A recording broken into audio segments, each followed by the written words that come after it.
Hey guys, tonight we're heading back to a version of ancient Greece that your high school textbooks conveniently skipped. Sure, there were philosophers in togas stroking their beards and talking about virtue, but that's not where we're going. No, tonight you're stumbling barefoot and slightly buzzed into a moonlit hillside outside of Athens, where the women of the city have vanished from polite society for a 3-day festival that's off limits to men, children, and anyone who can't keep a secret. It's loud, smoky, emotional, and deeply sacred. It's called Thesmophoria, and it might just be the biggest party women ever threw in the ancient world. And you probably won't survive this. Seriously, between the ancient fertility rites, ritual fasting, half-buried pig carcasses, and what can only be described as ancient sacred roasting sessions, you're way out of your depth. But don't worry, no one's expecting you to be a priestess. You're here to listen, to sneak a sip of wine, and to try not to draw attention to the fact that you're definitely not supposed to be here. So before you get comfortable, take a moment to like the video and subscribe, but only if you genuinely enjoy what I do here. No pressure. Also, drop your city and what time it is where you are. I love knowing how far and wide we're stretching this weird bedtime time travel club. Now, dim the lights, maybe turn on a fan for that soft background hum, and let's ease into tonight's journey together. The ground beneath your sandals is dry and pebbled, with a light breeze rolling in from the sea, perfumed with pine resin and the faint smell of campfire smoke. You're standing at the edge of a sacred precinct, a temenos, just outside the city of Athens. It's fenced off, guarded, and buzzing with an energy that's both reverent and slightly chaotic. You can already hear singing, rough, joyful voices, no lyres or harps, just a wild rhythm of claps and stomping feet. The air smells like crushed herbs and earth. You duck your head and slip inside the perimeter, hidden beneath a hood. No men are allowed here, not even to peek. This is the women's domain, a rare reversal of public power. And tonight, it's alive. These women aren't background characters in togas, they are the stars of their own mythology. Imagine a gathering where Greek women, typically kept indoors, confined to domestic spaces, suddenly get 3 full days to live out loud.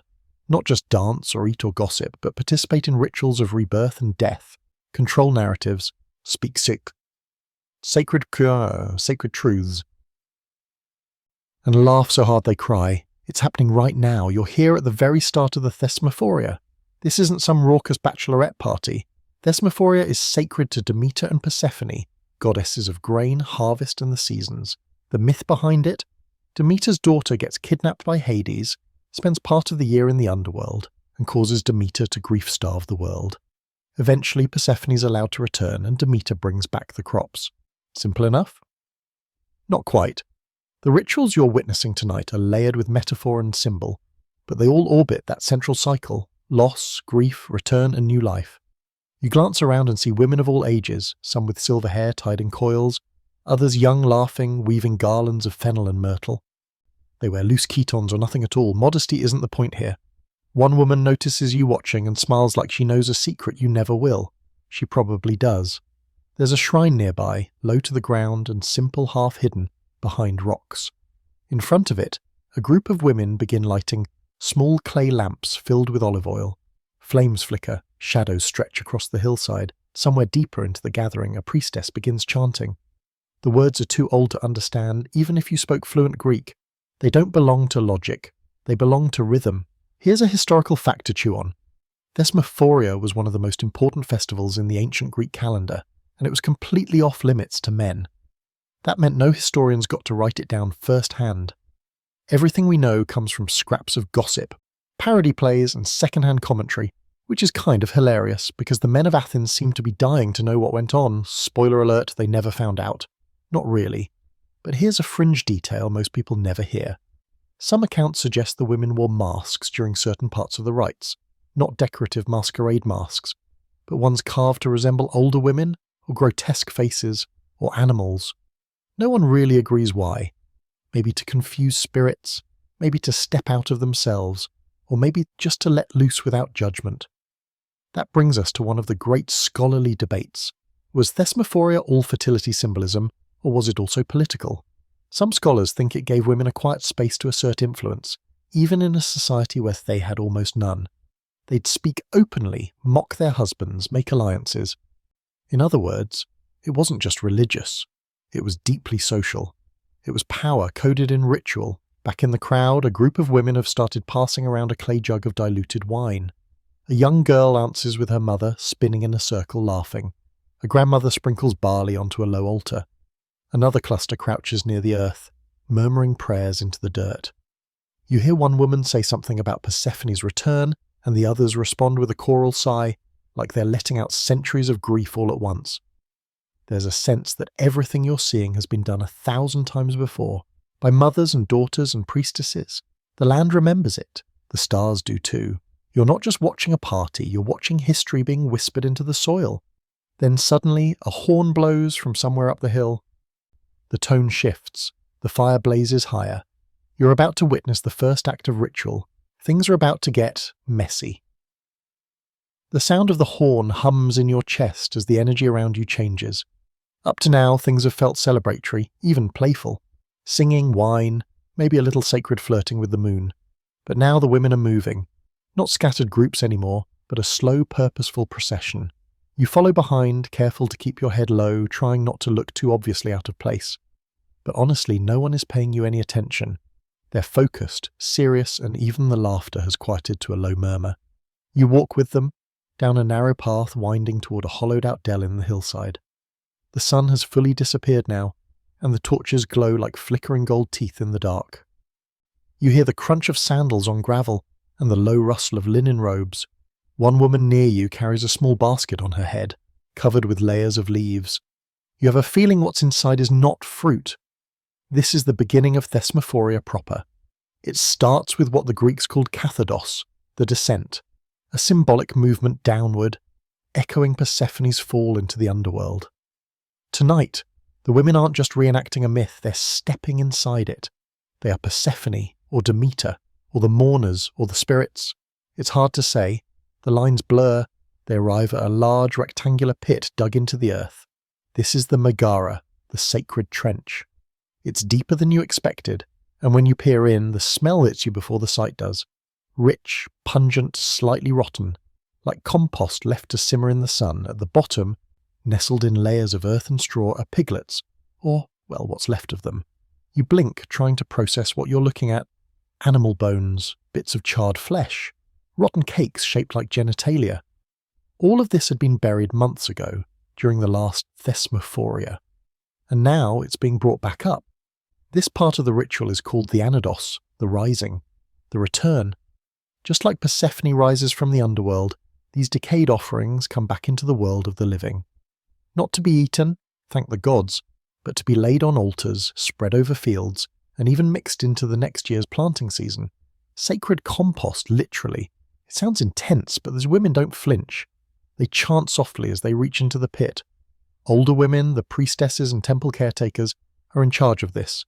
You notice they're bare-handed, pulling up sludge with a kind of reverent patience. Others pass them clean cloths and clay vessels. The priestesses don't speak much. They have done this before. Here's your historical fact for this round. Thesmophoria was held in hundreds of cities across the ancient Greek world. It wasn't just Athens, it spread as far as Sicily, Asia Minor, and Thrace. In many places, the rituals followed this same seasonal rhythm. Bury offerings, let them decay, then bring them back as tokens of rebirth. Agriculture and fertility were everything, and this festival placed women at the very centre of both. But the quirky fact, according to some sources, the buried piglets were chosen not just for symbolic reasons, but also because pigs were thought to stimulate the fertility of the earth by rooting and churning the soil with their snouts. So in a deeply strange full-circle way, burying pig carcasses was like putting the earth's favourite animal back into it, hoping to coax something out. The pit isn't just for shock value. The women are building a story, first death, now rebirth. This is part myth, part farming technique, part unspoken therapy session. The idea is that pain has to be honoured, grief has to be acknowledged, and the way out of it is never clean. It's grimy, earthy, smelly, even. These women know that life doesn't just spring from nothing, it has to rot first. You look around at their faces and realise how focused they are. Not sad exactly, just tuned in. No one's showing off. There's no performative piety. These women are doing something they've done their whole lives. It's not theatre, it's duty. And oddly enough, you feel safe among them. like they've made peace with things the rest of the world avoids. Then there's the open debate among scholars. Was this festival really about human fertility, or more about the land? Some researchers argue that modern assumptions overemphasize the idea of baby making. After all, many of the women participating would have been past childbearing age, so maybe this wasn't about literal reproduction.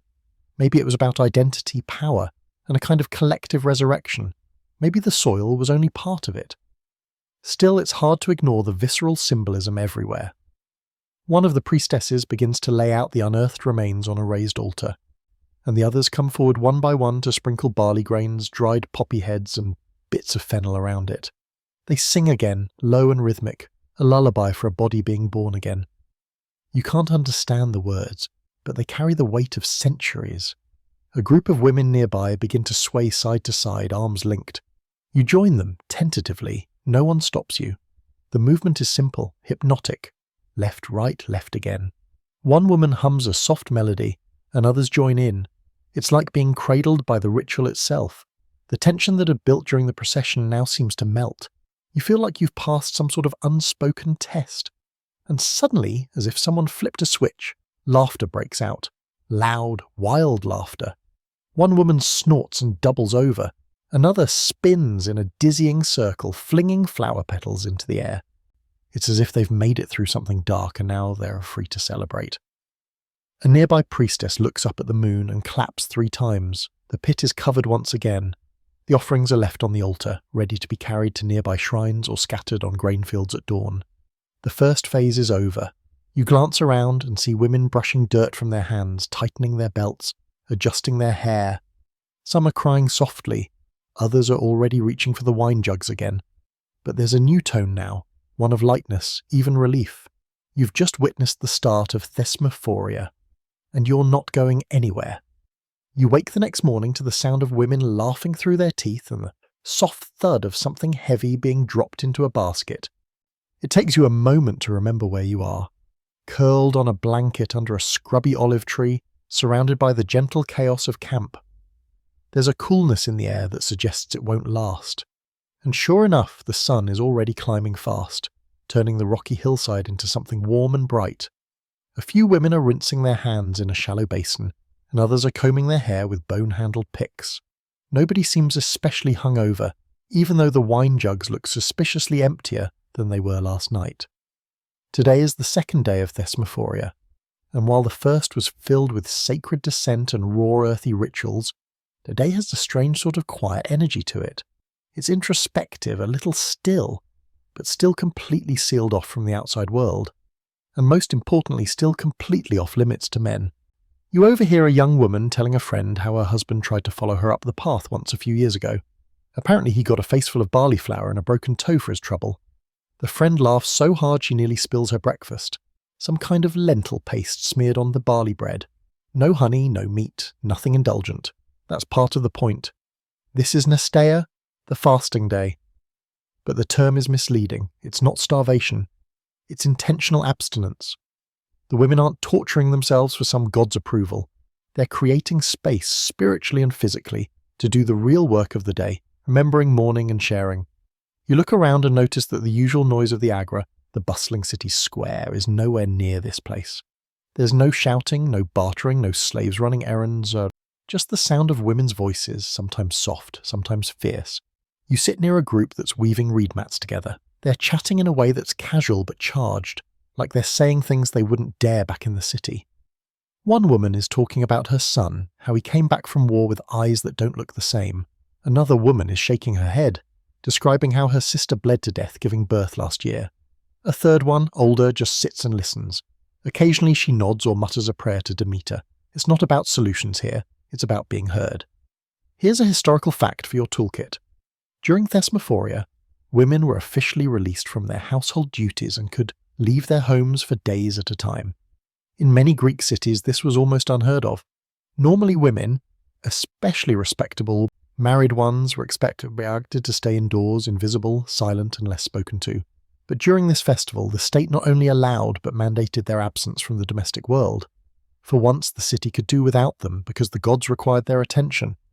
But now for a wonderfully strange and awkward fringe fact. Ancient sources tell us that women would sometimes create makeshift tents or lean-tos from branches and cloaks for sleeping and worship. They'd essentially camp out in public spaces, turning open air into private sanctuaries. There's something oddly touching about that. Women using literal sticks and fabric to construct temporary freedom. And this day, the fasting day, was also the day of reflection. Some scholars believe it was a ritual mourning period, reenacting Demeter's sorrow when she lost Persephone. Fasting becomes grief, silence becomes memory, and in the absence of pleasure they find purpose. But here's the scholarly debate. Was this grief symbolic? Or were these women working through their own very real pain? It's hard to say. We have no diaries, no first-hand testimonials, just a long trail of guesses. But if the weight in their voices is any clue, it was more than metaphor. One woman, tall and wiry, begins telling a story in a clear, strong voice. Everyone quiets down. Even birds seem to hush. She speaks of a dream she had where Persephone returned, not as a maiden, but as a storm, how the earth cracked and fire bloomed from grain. You don't catch every word, but you feel it. The way she speaks makes the dream real, like it happened not in her head, but in the bones of the earth. When she finishes, another woman begins. This one is more sarcastic, telling a twisted version of the same myth, but with Demeter storming Olympus like a mother kicking in the doors of the principal's office. Everyone howls with laughter. Someone passes her a fig, and she dramatically refuses it, in keeping with the fast, but gives it a longing stare that makes everyone laugh harder. And just like that, the tone flips again, solemnity sliding effortlessly into humour, like grief and joy are just sisters in different outfits. Later, a group gathers around a pile of herbs, mint, thyme, and dried rue. They take turns naming people they've lost or loved, grinding the herbs between their fingers as they do. The scents rise into the air, sharp, citrusy, and earthy. One woman says the name of her mother, another names a stillborn child. A third names no one, just lets the herbs fall silently into the fire. This moment, small and unspectacular, hits harder than anything you've seen yet, because you realise what Thesmophoria is becoming. Not just a religious celebration, but a safe space for women to speak their stories, not as wives, not as daughters, just as themselves. You wonder a little as the sun climbs higher, finding small pockets of conversation and quiet. You pass one group playing a guessing game with animal bones, another weaving garlands from fennel stalks. Despite the fasting, despite the gravity, there's a strange lightness, maybe because for 3 days they don't have to pretend. No makeup, no perfection, no smiling through it. They get to be whole. As the afternoon wanes, the wind picks up. You pull your cloak tighter, already dreading the return to Athens and its marble rigidity. But that's days away. For now, you're just another soul on this rocky hillside surrounded by women who've made a temple out of nothing but shared memory, dirt, and breath. Tomorrow will bring more fire, more dancing, more spectacle. But today is the heart. The still, pulsing centre of the festival. The part most people skip over. And maybe the part that matters the most. By the time the third day begins, you know the drill. Sort of. You're still a stranger here, and honestly, you're probably violating several ancient religious laws just by watching. But the women seem to tolerate your presence the way one might tolerate a confused but harmless spirit. You're not exactly part of them, but you're not being chased off the hill with fennel stalks either. So there's that. The air is different today, charged. There's a sort of delicious anticipation humming under everything. The sun is hotter, the light sharper, and the women are no longer quiet. They're awake, fully. Whatever grief they were carrying yesterday has been poured out, sung into the dirt, cried into each other's laps. And now it's time to celebrate what's left, which as it turns out is quite a lot. This is the day dedicated to Demeter in her most generous form, the Earth Mother, the nourisher of grain, the provider of sustenance. It's the bounce-back day, the restoration, the rising after the descent. The previous days have been about loss and longing, but today is about abundance. Symbolically, spiritually, and let's be honest, socially.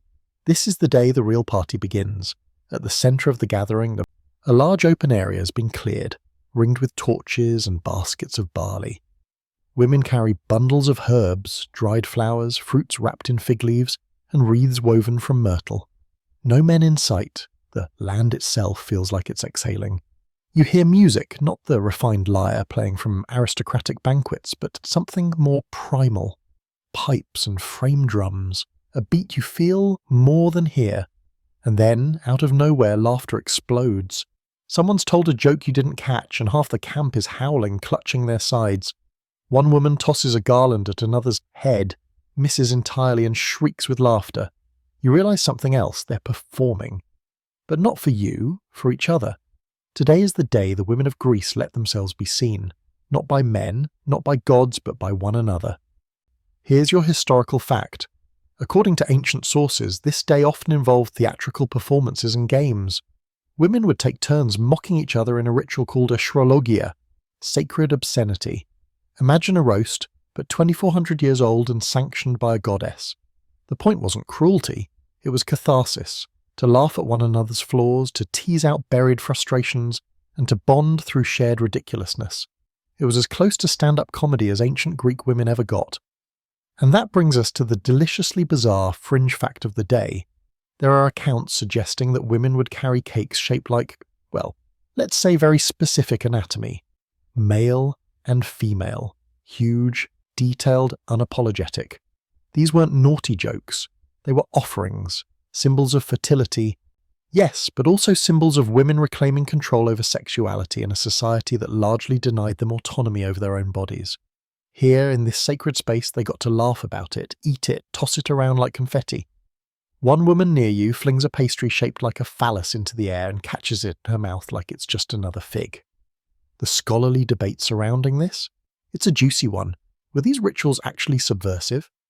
Some argue yes, that this festival was a rare, protected moment for women to critique their male-dominated world. Others insist it was all just symbolic, a mythological performance with no political teeth. But when you hear a woman mockingly mimic a local magistrate's voice, complete with exaggerated nose and mincing steps, it's hard not to think, oh yeah, they knew exactly what they were doing. The tone of the camp has shifted from reverence to riotous joy. One woman paints her face with red ochre and dances with her arms flung wide, spinning, until she collapses in a heap. Others jump over small fires, skirts hiked, singing chants that bounce between reverence and total absurdity. Someone beats a rhythm on a drum made of stretched goat hide. And before you know it, a circle forms. You're drawn in cautiously and find yourself pulled into a spiral of movement. The dance isn't complicated, but it's not choreographed either. It's instinctual.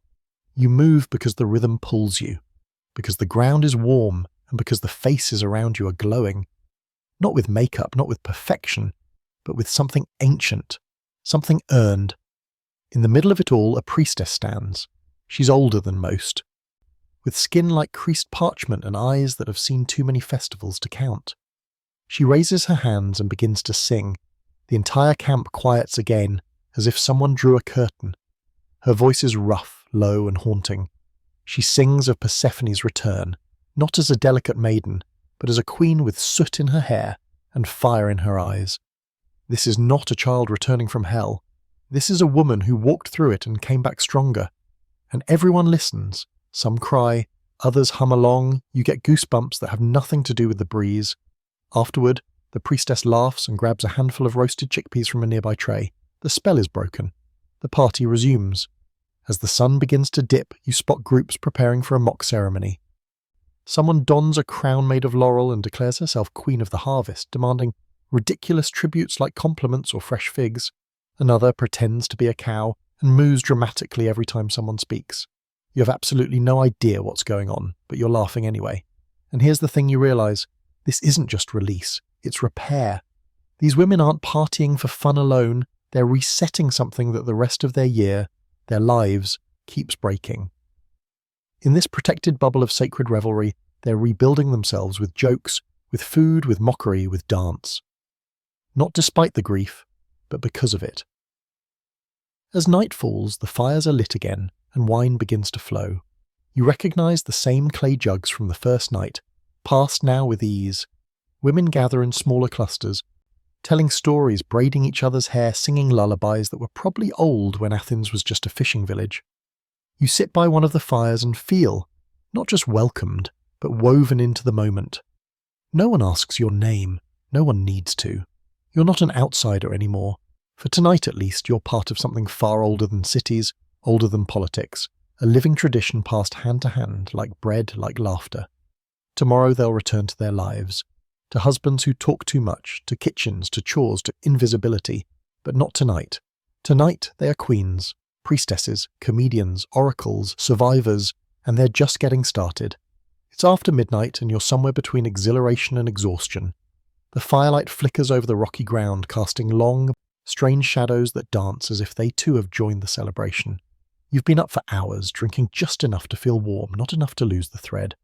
Around you, women are still moving, still laughing, their hair wild, their faces smeared with wine or ash or both.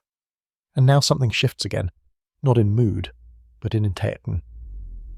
A small group breaks off from the larger crowd and begins descending a side path marked with torches. You hesitate only a second before following. There's something about the way they move, focused, hushed, almost reverent. They carry bundles in their arms, cloth-wrapped, heavy-looking. You can smell it before you see it. Raw earth, clay, and something unmistakably organic. It's time for one of the strangest and most sacred rites of the entire festival. You arrive at a sunken grove near the edge of the encampment, where a low altar has been set into the ground. The group circles it, carefully unwrapping their bundles. Inside, piglets, or at least what's left of them. Charred bones, crumbling flesh, decayed remains that have been steeping in the soil for months. You catch a whiff that makes your stomach churn slightly, but the women don't flinch. This isn't horror. This is ritual. They begin to chant. Not a melodic hymn, but a steady, rhythmic incantation. One woman, likely a priestess or at least someone deeply respected, kneels at the edge of the altar and begins lifting the remains with her bare hands.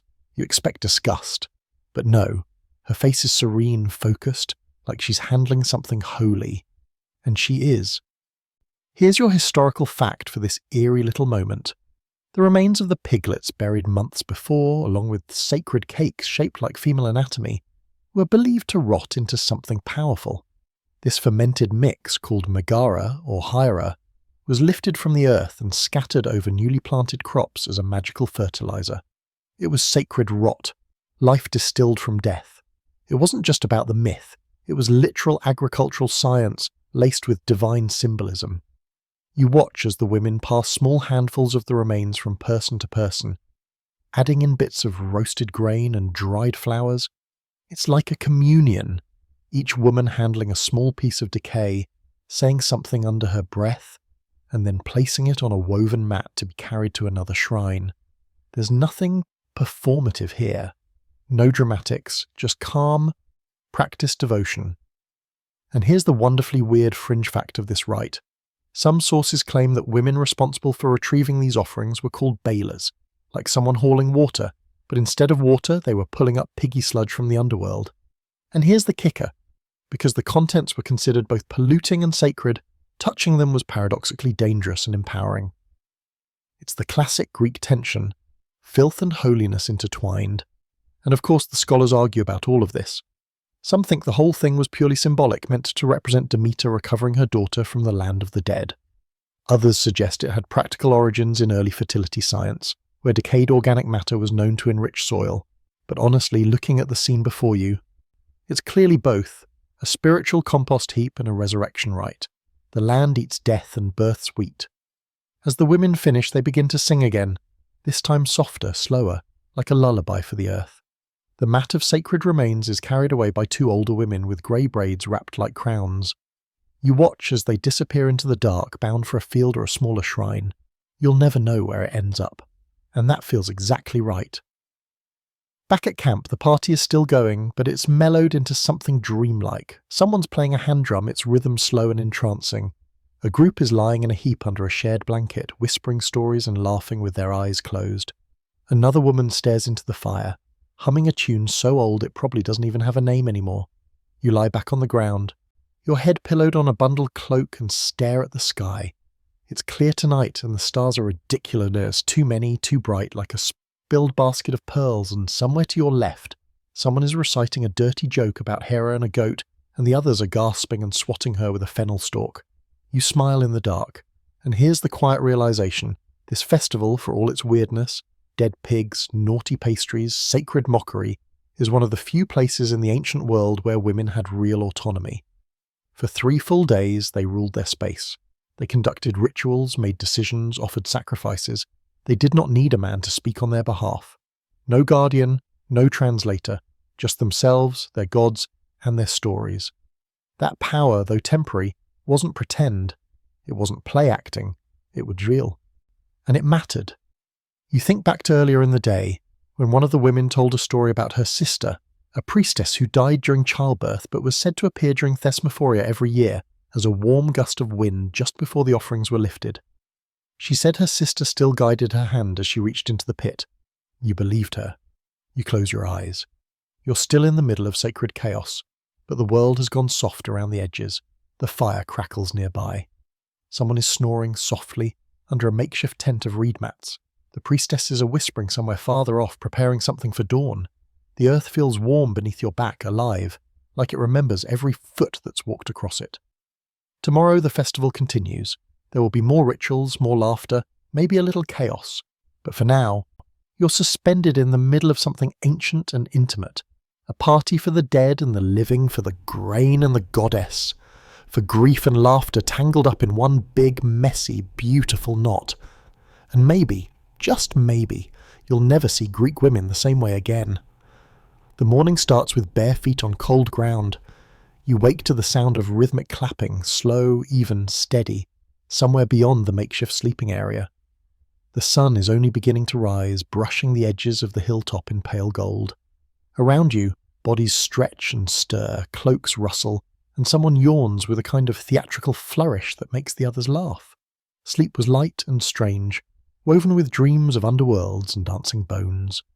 You're not sure how much of last night was real and how much was of imagination, but you feel it in your muscles, in your chest, in your blood.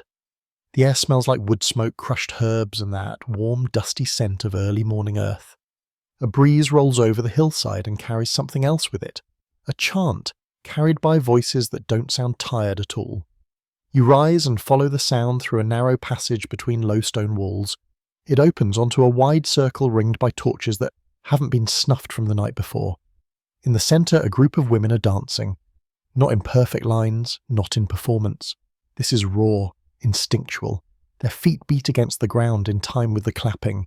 The rhythm is ancient, older than the gods, older than Greece. It's the sound of feet and soil, body and earth meeting again and again. You feel it before you understand it. This is the dance of Demeter's joy, the rejoicing. The world didn't end. Persephone came back, crops will grow, life unbelievably continues. More women gather, joining in, and it becomes impossible to tell who knows the dance and who's improvising. The movements are simple, stomping, twirling, arm gestures, but there is power in the simplicity. One woman raises both arms and screams joyfully into the wind. Another woman echoes her, more, and then another. It's like the hill itself is joining in. You let the rhythm pull you in, and before long you're part of it. Feet moving, heart pounding, breath sinking with the chant. Here's your historical fact to anchor this wave of exhilaration. The Thesmophoria wasn't just a single ritual repeated every year. It was a complex system of rites that changed slightly depending on the region. In Athens, it was 3 days. In Sicily, it could be 10. In some places, there were multiple phases spread across the agricultural calendar, but no matter where it was held, also, one thing was constant: the ecstatic celebration that marked the end of the rites. The final day was meant to invoke joy, fertility, and the return of life. It wasn't just symbolic. They believed this joy helped turn the wheel of the seasons. Without it, the world might stall. And now for the fringe fact: some Thesmophoria rituals may have included what modern scholars hesitantly refer to as spontaneous or frenzied behaviours, which is polite academic code for people losing themselves in ritual ecstasy. That might mean dancing until collapse, laughing until you cry, speaking in tongues, or running half-naked through the hills. And while ancient male writers loved to exaggerate these moments, some archaeological evidence, like broken ceremonial vessels and scattered votive objects, suggests that these women really let loose. But scholars still argue over this. Was this joyful climax of the festival something carefully choreographed? Or was it an open invitation to lose yourself in divine madness? Some say the ecstasy was deliberate, part of this ritual structure. Others insist it was just catharsis after days of emotional build-up. The truth probably lies somewhere in between. Either way, these weren't tame, respectable temple gatherings. They were full-body, full-soul expressions of release.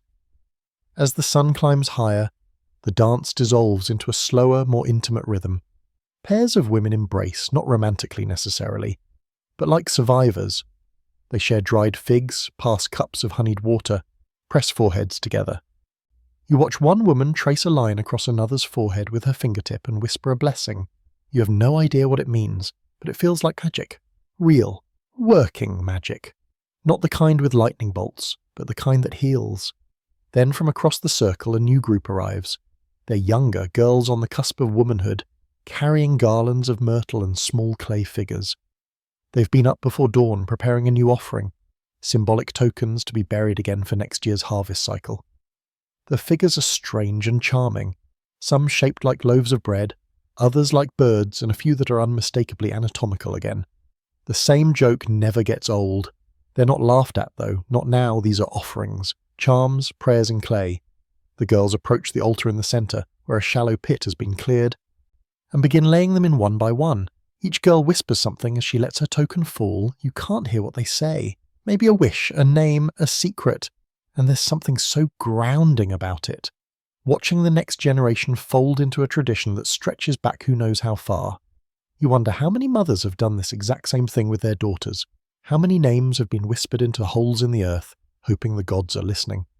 After the offering, the girls are led away gently by older women, who smear a bit of ash on their foreheads and press sprigs of fennel into their hands. This might be their first Thesmophoria, and you can see it in their eyes, wide, stunned, thrilled, like they just crossed into something huge and wild. And they did. Someone calls for wine, and though the fast technically ended at dawn, there's still a sense of restraint. This isn't drunkenness, it's ritual pleasure, a kind of sacred sip. You're handed a small cup, rough clay, still warm from the sun, and the wine is thinner than you expect, watered down with herbs and sweetened with a little honey. You sip and taste earth, time, and smoke. It's oddly perfect. The woman beside you leans over and says, "Now Demeter is full again. She's singing." Her voice is raspy but kind. You nod as if you understand, and in a way you do. Because here's the heart of it all. After the descent, after the rot, after the mourning and the fasting and the wild midnight laughter, this is what they were building toward. Not just a harvest, not just a myth, but this moment. Joy that feels earned. The kind that tastes like herbs and ash and old wine. The kind that doesn't need to prove itself. And you, by some miracle, are here for it. You've officially lost track of time. Days blend into nights, and rituals slide into laughter without warning. But you're starting to understand that this disorientation is part of the design. The women here don't live on clocks and schedules during Thesmophoria. They live on rhythm of song, of movement, of the rising and falling emotional tides. And right now, the tide is pulling you towards something unexpected. Something that from the outside might sound mundane. It's a camping trip. Well, sort of. Except replace the marshmallows and awkward tent setups with sacred objects, wild herbs, and women who look like they could read your soul and then roast it over a ceremonial fire. Today's ritual has less choreography and more wandering. The formal rites have eased, and what unfolds now is the quiet, communal living that holds the whole thing together. Women spread out across the hillside, laying out cloaks into shaded areas, weaving grass mats, building small fires for warmth or incense. This is their temporary home, not just a festival ground. And they're living in it, eating, bathing, resting, laughing, cleaning their teeth with fennel stalks, and occasionally yelling across the camp like it's a neighbourhood block party and not a secret religious ceremony. Here's your historical fact for the day. During Thesmophoria, Athenian women camped together in makeshift shelters near the sanctuary of Demeter. It wasn't a quick in-and-out event. They lived communally, sometimes sleeping outdoors or under rough tents of linen and branches. The word Thesmophoria itself comes from thesmoi, the laws or customs laid down by Demeter. And the festival wasn't just religious, it was social law in action. Women gathered, shared knowledge, mentored each other, and passed down sacred stories in ways men never witnessed. The woman closest to you is shelling peas into a wooden bowl. Her daughter, maybe 7 or 8, braids a long cord of grass beside her. They don't speak. They don't need to. There's a kind of easy intimacy in their silence, the kind born from shared work and familiar rhythms. Occasionally, someone walks by offering bread or figs, and everything's done without ceremony. But make no mistake, everything is sacred. Which brings us to today's quirky fringe fact. Some sources suggest that women would deliberately mimic the domestic tasks they usually performed at home. But out here, in the open, and entirely for each other, they'd cook, clean, and even pretend to scold each other, like wives teasing absent husbands. It sounds like parody, and maybe it was, but it also worked as a reclamation of power. For 3 days they owned the roles they were usually assigned.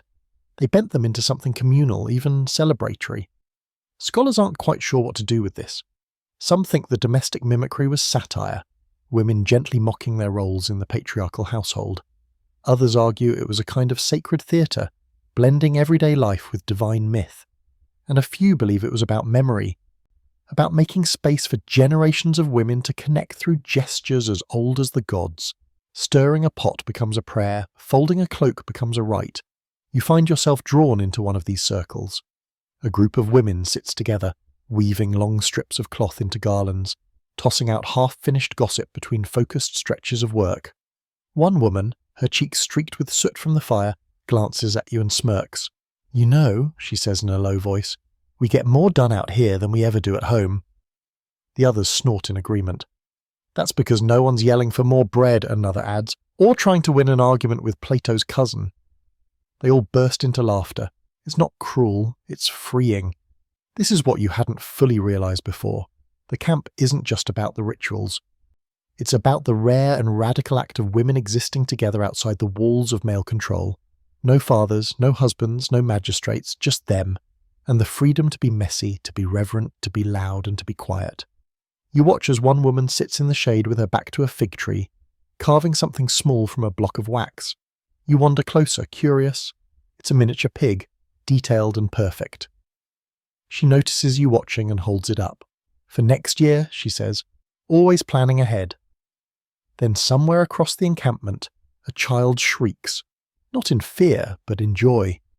A group of older girls has begun playing a game that involves chasing each other with wreaths and yelling the names of gods like they're spells. You catch Persephone and Iphigenia, and, weirdly, Aphrodite's left sandal.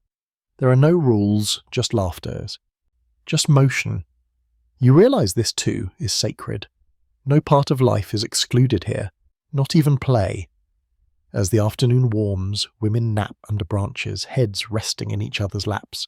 Someone sings a lullaby off-key but beautifully. You catch glimpses of tattooed arms, sun-browned shoulders, wild hair tangled with fennel. The bodies here aren't polished. They're real, strong, soft, tired, alive. This isn't the version of ancient Greek women you see in marble statues. This is them breathing, sweating, cracking jokes and handling pig remains like it's just another Tuesday. Later, a group gathers to prepare an evening meal. Flatbread, olives, dried apricots, and something involving mashed lentils and a truly heroic amount of garlic. You help, awkwardly, and no one laughs when you drop a bowl. One woman hands you a piece of bread, still warm from the fire, and says, "You've earned that, outsider." Then she winks and adds, "You don't snore either." It's the highest compliment you've received in days. As dusk approaches, you see women arranging stones into a spiral near the edge of the hill. Someone mentions a night rite, a walking meditation. You don't ask questions, you just show up. And this is what surprises you most. How normal it all feels now. You've been pulled into something so ancient it predates your language, so deeply feminine it reshapes how you think about history. It's not about rebellion, it's about reclamation, about claiming space that was always meant to be theirs. The stars blink into the sky as the fire is lit again. The spiral is complete. Women begin stepping into it slowly barefoot, hands outstretched like they're feeling the air for something you can't see. You step in line, heart thudding. The camping trip, you realize, is more than a break from routine. It's a portal, a breathing space between the world of duty and the world of desire, and you are now firmly in the middle of it. You wake to the smell of onions sizzling in olive oil and the unmistakable sound of someone passing gas nearby. It's not subtle, it's not apologetic, and it's not accidental. The woman who dealt it lets out a proud sigh and fans herself with a woven basket lid, clearly unfazed by her own contribution. Someone nearby chuckles and mutters, "The gods are pleased." Everyone else just keeps chewing their morning bread like nothing happened. Welcome to the most awkwardly honest part of Thesmophoria, the fasting, the feasting, and yet the flatulence. You're entering the body's chapter of the festival, the part where the sacred isn't just written in stories or chanted into firelight. It's baked into the stomach, the gut, the mess of digestion and desire. Today is about letting go of the polished performance. Today is about eating in a way that honours chaos. And what happens after you eat? You sit with a group gathered around a low fire where a woman is stirring a large clay pot. The contents are thick, bubbling, and honestly smell incredible. Garlic, lentils, onions, and something sharp and green you can't quite place. A few women pass bowls around, each scooping a generous portion with chunks of bread. And here's the catch. This is the first real meal since the fast began 2 days ago. You would think it'd be ceremonial. Quiet, reverent. Instead, it's loud, messy, and filled with bad jokes. A woman leans in beside you and says, "You know why we do this, don't you?" You raise an eyebrow. She pats her stomach and grins.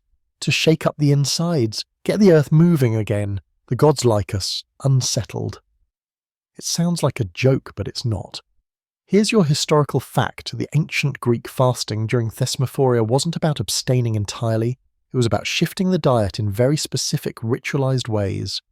Women would eat foods that were symbolic of mourning, dry figs, flat barley bread, sometimes little to nothing at all. But when they did eat, the meals were designed to disturb the gut. The goal? Purge the system, cleanse it, sometimes, quite literally. And now for the weird fringe fact. Ancient sources suggest that women intentionally ate foods known to cause bloating and gas during the festival, especially once the mourning phase ended. Fennel, garlic, chickpeas, onions, all delicious, all deeply unkind to the digestive tract. But it wasn't shameful, it was sacred. The belief was that releasing bodily pressure was a way to release grief, that the body had to express what the mouth couldn't. Today's scholarly debate isn't whether women farted their way through Thesmophoria. That much seems pretty well established. The debate is why. Was this a deliberate part of the ritual, tied to the cycles of death and rebirth? Or just a natural consequence of eating heavy plant-based food after a fast? Some scholars argue it was symbolic, a noisy rejection of restraint, modesty, and control. Others think it was coincidental, later exaggerated by the male writers who loved mocking women's rituals. But after seeing it, smelling it, you're pretty sure it was intentional. These women don't do anything by accident. The woman beside you wipes her mouth with the back of her hand and burps. Loudly. Everyone claps. "This is freedom," she says. "No one's watching but the sky." You nod. Honestly, you've never seen anything like it. There's no shame here. No one sucking in their stomachs. No one fretting about posture or propriety. Bodies sprawl, stretch, belly laugh, and occasionally let loose with an audible reminder that this isn't the marble world of the Acropolis. This is real. And it's more than just food and bodily noise. This phase of the festival is about joy in the flesh. After all the heaviness of mourning and the discipline of fasting, this is where the women reclaim the joy of sensation. Someone pulls out a bowl of dates soaked in wine. Another produces dried figs shaped like, well, let's just say they'd raise some eyebrows in a temple. You bite into one and almost moan. It's sweet, sticky, and tastes like late summer. Laughter erupts nearby as a woman does an impression of Hades whining about Persephone leaving him for a bunch of stinky priestesses. Everyone agrees she nailed his voice. The conversations start to spiral outward now. They're no longer about ritual or grief. They're about home, love, aging. A young woman talks about her fear of childbirth. An older one describes giving birth alone while her husband was away, and how she cut the cord with a bronze hairpin. A girl, maybe 12, asks bluntly if sex always hurts the first time. No one shushes her. No one changes the subject. One woman laughs and says, "Sometimes, but sometimes it's worth it." The others nod. This is sacred too. This unfiltered honesty. These bodies, messy and loud and unshaved and joyful, telling truths the rest of the world doesn't want to hear. In the city, these conversations would be whispered, if spoken at all. But here, under the open sky, they're shouted, sung past like bread. You realise something else. This part of the festival isn't just catharsis. It's strategy. These women are creating memory. Stories passed down without scrolls, written in the breath between bites. You're watching the oldest library in the world. Oral, embodied, messy, real. As the afternoon stretches on, the conversations give way to rest. Bellies full. Heads heavy. Women doze beneath trees or curl up on woven mats. The wind moves through the olive branches, brushing your cheek like a hand. The fire dies down. Someone starts humming a low, slow tune, wordless. Just a sound to float through digestion and dreams. You lie back, hands on your stomach, and feel more human than you have in days. No effort, no pretending, just here, just being. And in this strange little camp where women worship with their voices, their tears and their digestive tracts, you finally understand what kind of power is being claimed. Not the kind that sits on a throne, the kind that sits cross-legged on the ground, chewing lentils, telling the truth and letting it all rip. The sun is sliding into late afternoon by the time the next wave of movement begins, not urgent, but purposeful. The air cools just enough to send a ripple through the trees, lifting the edges of cloaks and skirts, as if Demeter herself just exhaled. You hear a rustling behind the olive grove, and then from the north edge of camp a tall woman in layered robes emerges, carrying a staff wrapped in laurel. Her pace is slow, her face calm, and her presence immediately rearranges the mood of the hillside. She doesn't have to say a word. The others notice, and they begin to gather. Quietly, without command, a circle forms. This is no longer the chaos of joy or the chatter of feasting. This is order, ceremony, and at the centre of it is something that looks an awful lot like power. She's a priestess, clearly, probably a hierophantess, a high-ranking woman with religious authority, not just for this event, but within the larger network of cult and temple life. Her expression is calm but firm, the kind that suggests she's perfectly capable of delivering a sacred prophecy and also yelling at you for burning the barley. She lifts the staff and everyone settles. The only sound is wind moving through fennel stalks. Here's your historical fact. The Thesmophoria was one of the only state-sanctioned religious festivals in Athens where women held not just symbolic but actual institutional power. Priestesses ran the show, they performed the rites, maintained the sacred objects, interpreted omens, and most crucially decided who could participate.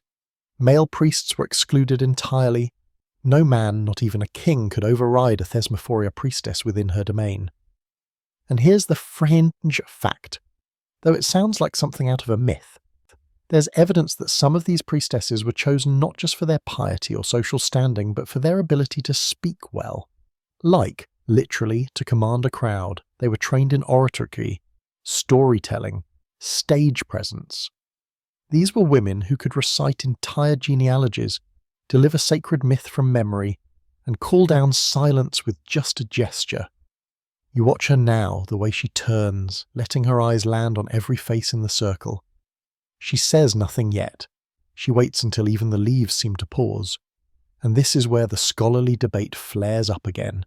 Because what she's about to do, what many priestesses did, was walk the line between sanctioned religion and something more dangerous.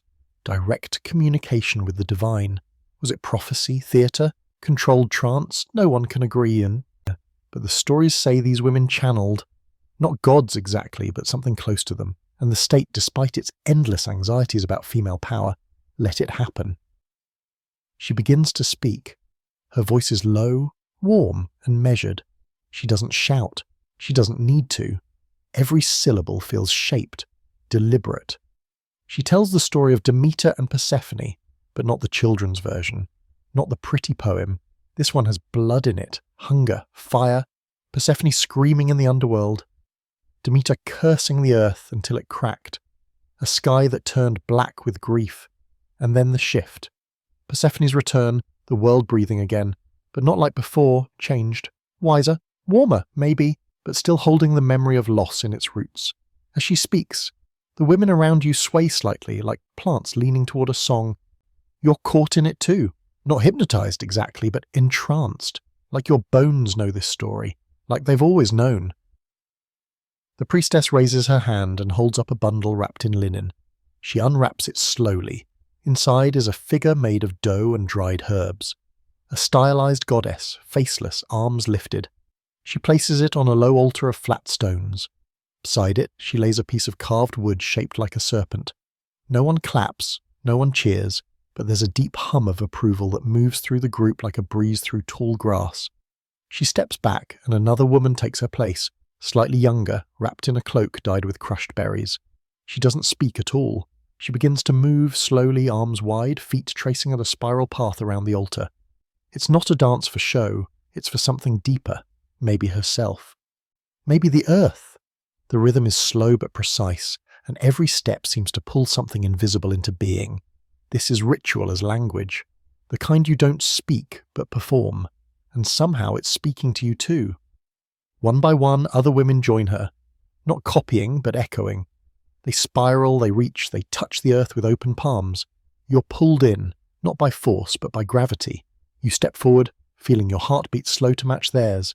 You don't know the steps, but somehow your feet do. And this is where you understand the real point of this gathering. It's not just about honouring Demeter. It's about becoming her, not just in story but in flesh. Every woman here is the goddess, grieving, rejoicing, feeding, cursing, forgiving, rotting and growing again. Eventually, the circle stills. The final step lands, silence again. The priestess speaks once more. "We are the seed," she says. "We are the field. We are the fire and the water. We are the curse and the cure." No one repeats her. It doesn't need to be repeated. The ritual ends not with a flourish, but with a breath. A slow, shared exhale. Then everyone goes back to what they were doing before. Eating, chatting, tending the fire, poking fun at each other's dance moves. It's not irreverent. It's real. The sacred and the mundane braided like garlands. You sit down, dizzy but clear-headed, and realize you just watched a priestess command the universe with nothing but a story and a piece of dough. And somehow that makes more sense than anything you've ever known. Night again, but it's not like the first night. That one was wild, electric, and full of chanting and drums and rituals pulled out of the dark earth like secrets. This one hums differently. The air is cooler, not quite cold, but enough to draw cloaks tighter and huddle closer to the fire. You sit among a group of women gathered around a circle of stones, and while the wine is still flowing, there's a new energy building. Something sharper, funnier, and honestly, a little dangerous. A woman stands, arms akimbo, a crooked smile stretched across her face. Her hair's a mess, and she's wearing a wreath that looks like it was assembled blindfolded. But none of that matters. She paces the circle like a comic warming up her audience. The women are already giggling. She raises a hand for silence, dramatically of course, and then launches into a story. Her voice shifts pitch, becoming nasal and whiny. And suddenly she's impersonating a man, a husband to be exact, complaining about his dinner and how she's ruining the household by putting fennel in everything. The crowd howls. This, you learn quickly, is a sacred roast. Literally. You're witnessing a shrologia, a ritual of humorous insult, parody and mockery that forms one of the key rites of Thesmophoria. And not just mild teasing. No, these women go for the throat.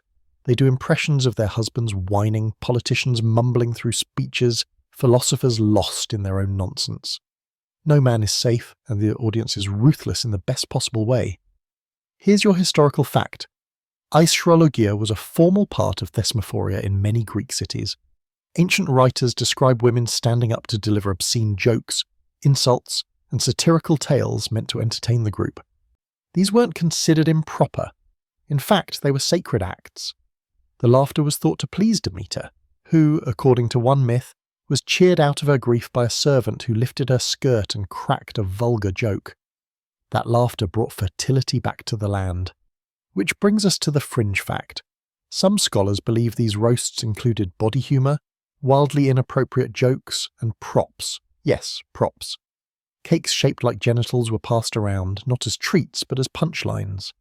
Women would hold them up mid-joke, gesture dramatically, and use them in what we'll politely call visual metaphors. It was vaudeville, long before vaudeville was invented, and it was designed to be as loud, bawdy, and fearless as possible. Tonight's performance follows that same pattern. The next woman takes the stage, if you can call a flat rock a stage, and starts recounting how her husband insists on praying to Apollo before sex, as if the sun god gives a damn about his aim. The crowd screams. Someone tosses her a fig in applause. Another woman leaps up, clutching a loaf of bread in each hand and launching into a routine about an in-law who bathes once a month and smells like fish sacrifice. She doesn't even make it halfway through before falling over laughing herself. And here's the thing, none of this feels mean, it's cathartic. These women live most of the year under strict control, obedience, decorum, and now, for 3 precious nights, they are allowed, expected to mock it all to pieces. It's a cleansing in its own way. Not of the body, but of the spirit. You can feel centuries of resentment melting into laughter, and no one dares stop it. The scholarly debate here is juicy. Some argue asherologia was simply a comic release valve, a way to vent without consequences. Others claim it was subversive, an intentional attack on patriarchal structures, masked in humour. After all, jokes are powerful. They tear down what sermons can't. And if you look closely, you'll see these performances aren't just slapstick, they're sharp, intelligent, political, sacred rebellion. As the night wears on, the humour gets wilder. One woman dresses in a hastily tied goat hide and mimics a corrupt temple official hoarding grain. Another performs a mock ritual with a breadstick as her sacred staff, making grand declarations about the holy laws of lazy husbands. You have no idea what half the jokes mean, but you're crying with laughter anyway. Then, something unexpected. A quieter woman steps forward. She looks nervous. The others notice and go still, giving her the space. She begins softly, impersonating her father's disapproval of Thesmophoria. "It's just women howling at the moon," she says, mimicking his gruff voice. "No real gods would listen." Then she lifts her head, shrugs, and says in her own voice, "But I hear the gods clearer here than I ever have in his house." Silence. Then applause. Real, strong, hand-slapping stone applause. She smiles and bows awkwardly. You can feel her exhale. And then she's pulled into a hug by 3 women at once. This is the other side of the roast. Not just a fire to burn the old, but a hearth to warm the raw parts too. These aren't just jokes. There are confessions with punchlines. Laughter sharp enough to cut through grief. You lie back, watching sparks fly up into the dark sky, stars blink overhead. Someone's still chuckling beside you, repeating a line about Zeus and his tiny lightning bolt. Someone else mimes fainting. There's no script, no rehearsal, just a shared understanding that here, in this moment, they can say what they need to say however they need to say it. And the gods, you get the sense they're listening and laughing, because maybe the real magic isn't solemnity or silence. Maybe it's this, a sacred space where women gather not to be good or perfect or quiet, but to be honest, loud, crude, brilliant, alive, and somehow every word feels like a prayer. You don't realise how dark it's gotten until you look up and see no moon. Just a sky thick with stars, the Milky Way stretched across it, like someone spilled milk, and glitter in a long streak. And there's something ancient about the darkness, darker than cities ever get. The kind of dark that remembers things. The fire is low now, just embers and a lazy curl of smoke. The laughter has faded into murmurs, soft voices, and quiet footsteps as the women prepare for something quieter. Stranger. Someone taps your shoulder. A woman with a thin face and deeply lined hands nods for you to follow. No explanation, just a gesture. And somehow you know better than to ask questions. You wrap your cloak tighter and walk behind her into the trees. There's a path here, faint but deliberate. Women ahead of you walk in single file, some holding small clay lamps that glow like warm breath in the dark. Others carry bundles, herbs, roots, something clinking softly like vials. The trail curves around the hill and dips into a shallow ravine. The air changes immediately, cooler, damper, and laced with a sharp scent. Crushed mint, wet stone, maybe even myrrh. You've stumbled into a hidden rite, not one of the public rituals, not one with jokes or dancing. This is something else entirely. The kind of ritual spoken about only in murmurs. Maybe not even that. Maybe it lives in the body more than in words. You reach the centre of the grove where a circle has already formed. There's a small altar, rough stones stacked together, and a pit in the centre where smoke is rising. The scent intensifies. Sharp, bitter, almost metallic. Women move around the edge, tossing in bundles of dried herbs. Others sprinkle powdered resin. Someone brings a bowl and pours in a thick, dark liquid that sizzles when it hits the embers. And here's your historical fact. Some Thesmophoria rituals involved the use of herbs and plants that weren't just symbolic, but psychoactive. Ancient texts make veiled references to sacred fumigations and smokes that open the spirit. These weren't household herbs. We're talking henbane, mandrake, Perhaps even small doses of opium, plants known to provoke visions or at the very least a shift in perception. You breathe in the smoke and the edges of the world soften just a little. Nothing dramatic, just a sense that time has slowed and the air is thicker. The priestess in the centre begins to speak, not loudly, not in Greek you can translate, but in something older. A chant maybe, or a prayer. Her words rise and fall like waves and the women sway with her voice. Someone presses something into your palm, a small bundle wrapped in linen. You open it carefully, a dried root, twisted and knobby. It smells like soil and something bitter. You look up, and a woman beside you leans in and whispers, "For the womb." Her voice is gentle. For remembering. Which brings us to the fringe fact. The Thesmophoria wasn't just about fertility in the literal sense, though yes, many of the rituals invoked healthy childbirth, strong crops, and female cycles, but there's evidence, buried in the margins of texts, that women also used these ceremonies to connect with deeper mysteries. Menstrual magic, plant knowledge, even dream work. Not all of it survives in clean translation. Much of it was deliberately obscured by later male writers who dismissed women's magic as superstition. But something deeper was happening here. You sit, legs folded under you, and feel the earth cool against your skin. The smoke spirals overhead. The priestess walks the circle now, tapping each woman de obis gently on the shoulder, placing a smear of ash on their foreheads. When she reaches you, she pauses a beat longer than the others, then smiles faintly and moves on. Here's the scholarly debate. Was this trance work? Were women using ritual smoke and rhythmic chanting to enter altered states of consciousness? Some say yes, that this was a controlled and deeply spiritual use of herbal knowledge. Others argue it's all projection, that the references are too vague, too fragmentary. But standing here, breathing in this thick, ancient air, watching the priestess move like a shadow through flame, yeah, you'd bet your figs that something more is happening. Another woman begins to sing. Not a song, really. A tone. Long, low, drawn out until it dissolves into a hum. Others join her, layering sounds like a blanket, wrapping the grove in vibration. You feel it in your chest, like your heartbeat has synced to theirs. And then, the stillness. The moment when nothing moves. Not the smoke, not the air, not the women. A silence so complete it buzzes. In that pause, something shifts inside you. Not a revelation, not a vision of gods or fire or ancestors, just a knowing, a memory not quite your own, a whisper that says, "You're not alone. You're never alone. You're part of something rooted, ancient, breathing through you like a second set of lungs." A woman begins to cry, quietly, steadily. No one looks at her.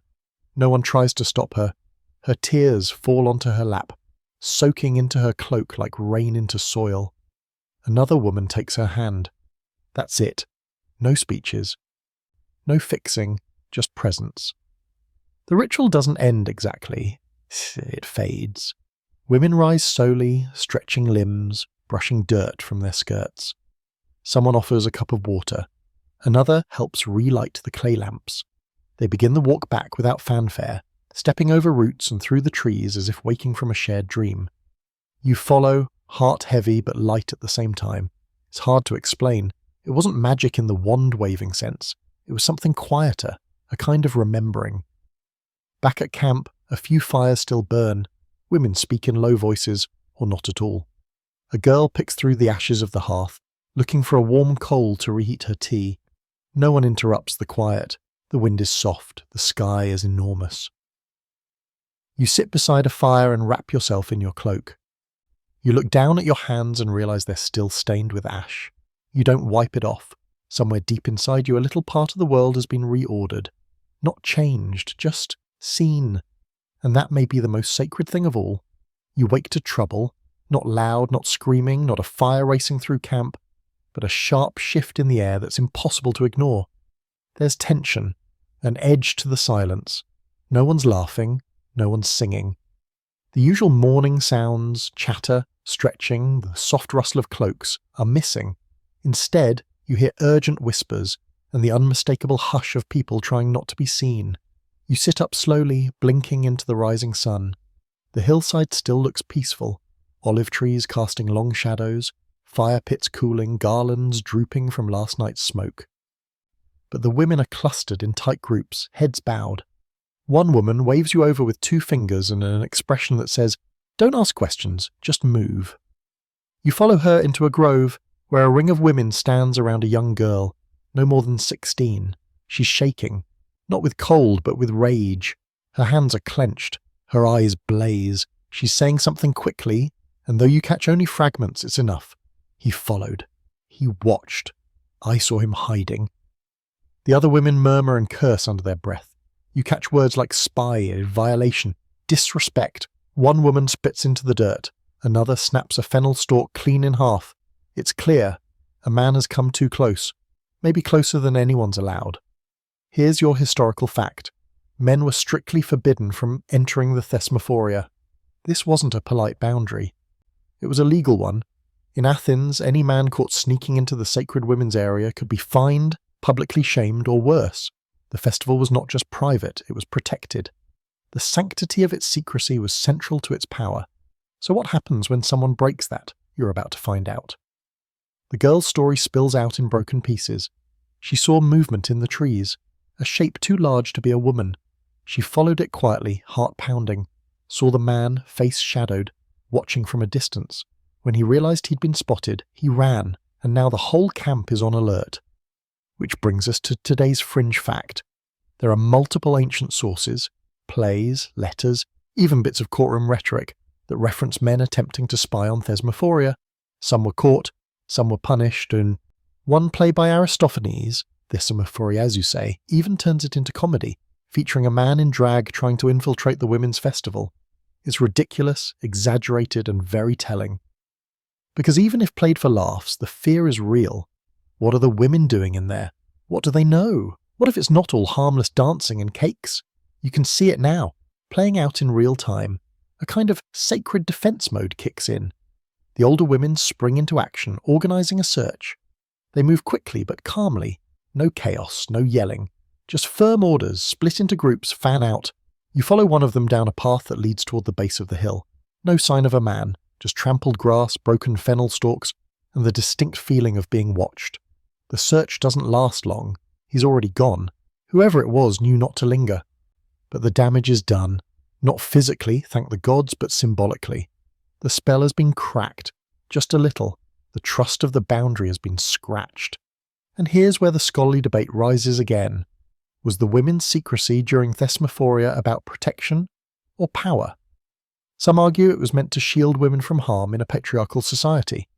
Others believe the secrecy itself was power, that by withholding knowledge, women controlled something men couldn't access, no matter how high their status. But either way, one truth rings clear. The moment a man intruded, everything told. Back at camp, the women gather, not angry yet, but deadly serious. The priestess speaks, her voice like stone rolling down a hill. She says nothing of vengeance, nothing of fire or fury, just, he will carry that shame forever. And somehow, that feels worse than any punishment. Then something remarkable. The girl who first spotted the intruder is brought to the centre of the group. She doesn't look scared anymore, just strong. The priestess smears a bit of ash across her brow and places a myrtle wreath on her head. A ripple of approval moves through the circle. They make her a symbol of protection, of vigilance. They don't let her feel like a victim. They let her feel like a sentinel. And just like that, the energy shifts again. Not back to joy, at least not yet, but to resolve. The circle tightens. The women begin singing. Not loud, not for show, just a low humming chant that moves like a heartbeat beneath the ground. You sit among them, heart pounding, not with fear, but with awe. This isn't a panic, it's a recalibration. A reminder that they're not just here to laugh and chant and mourn and roast their husbands. They're here to guard something precious. A woman leans in beside you and mutters, "They always want to see what they're not allowed to understand." You nod.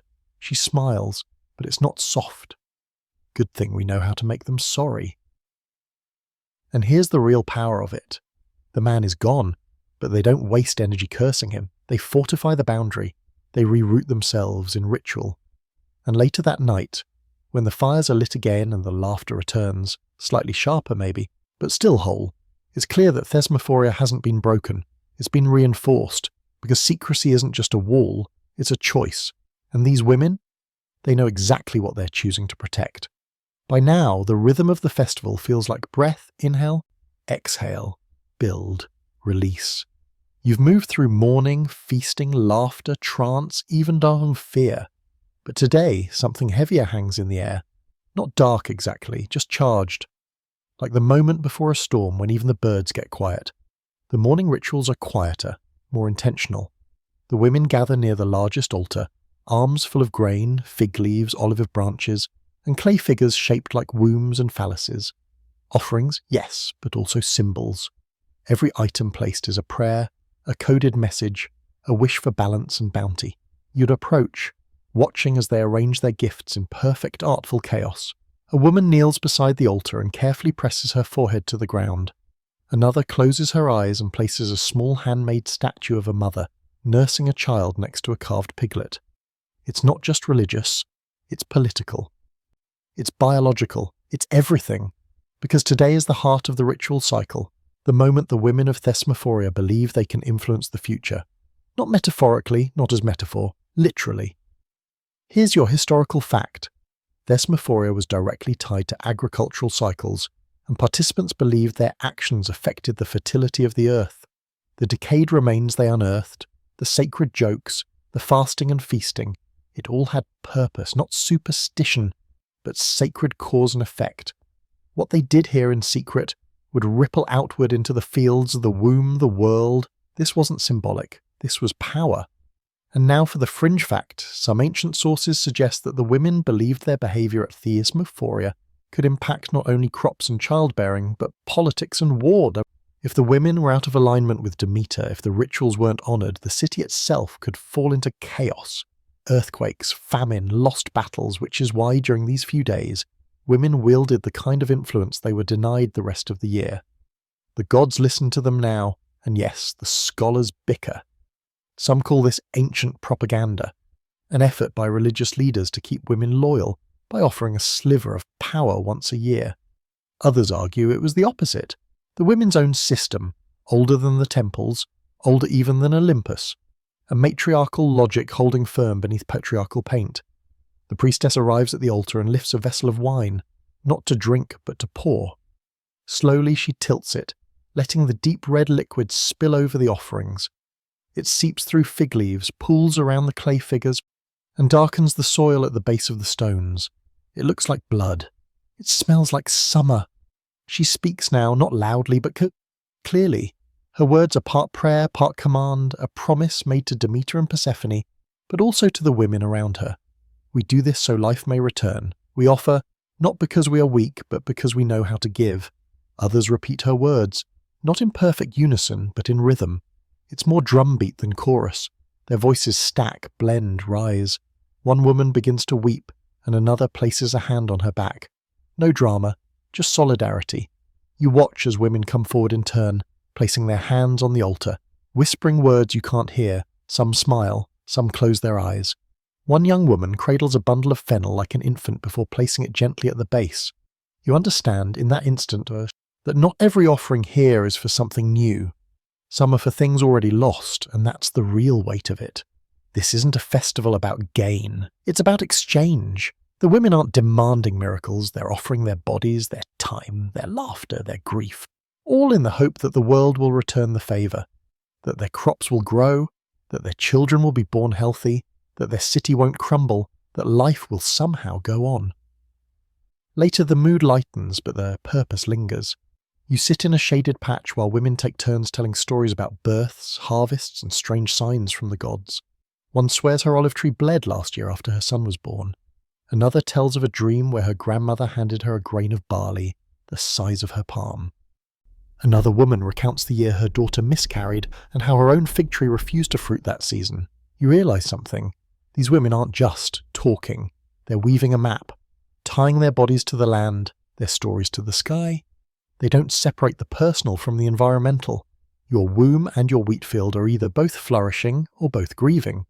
You ask one of them if she thinks the ritual really works, if pouring wine and burning offerings can actually shape the future. She looks at you like you just asked if rain matters. What else, as she says, ever made the world grow? It's not logic. It's deeper than logic. It's belief sharpened into practice. These women don't waste time with doubt. They're too busy doing the thing that keeps life turning. As the sun dips lower, the priestess calls for the closing of the altar.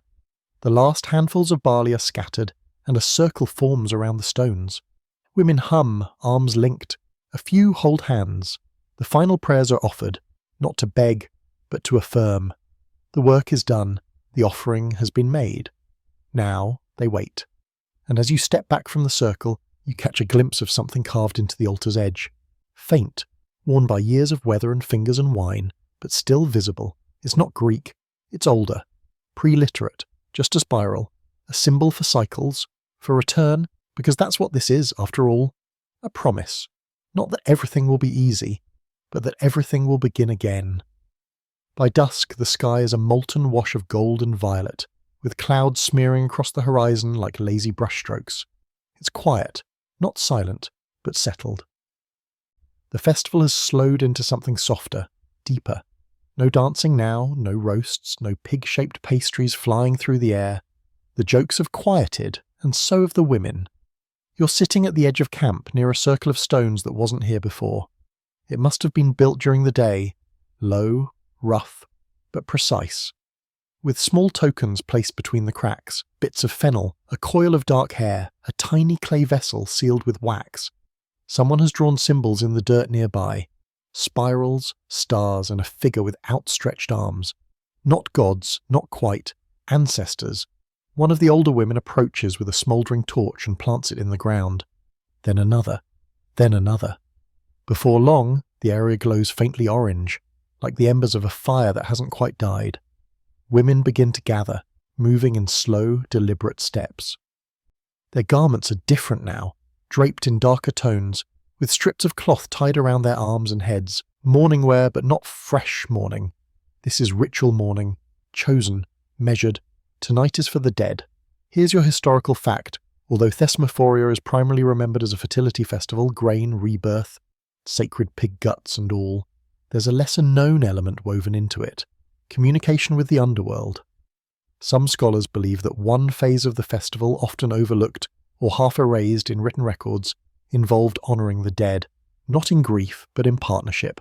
The spirits of ancestors were thought to draw near during these nights, walking unseen among the living. And now for the fringe fact, if you're ready to get even spookier, there are whispers, sumbas, little fragments of myth and local ritual suggesting that women sometimes left offerings at night specifically for those who had died in childbirth. Babies, too, souls not properly grieved or never named.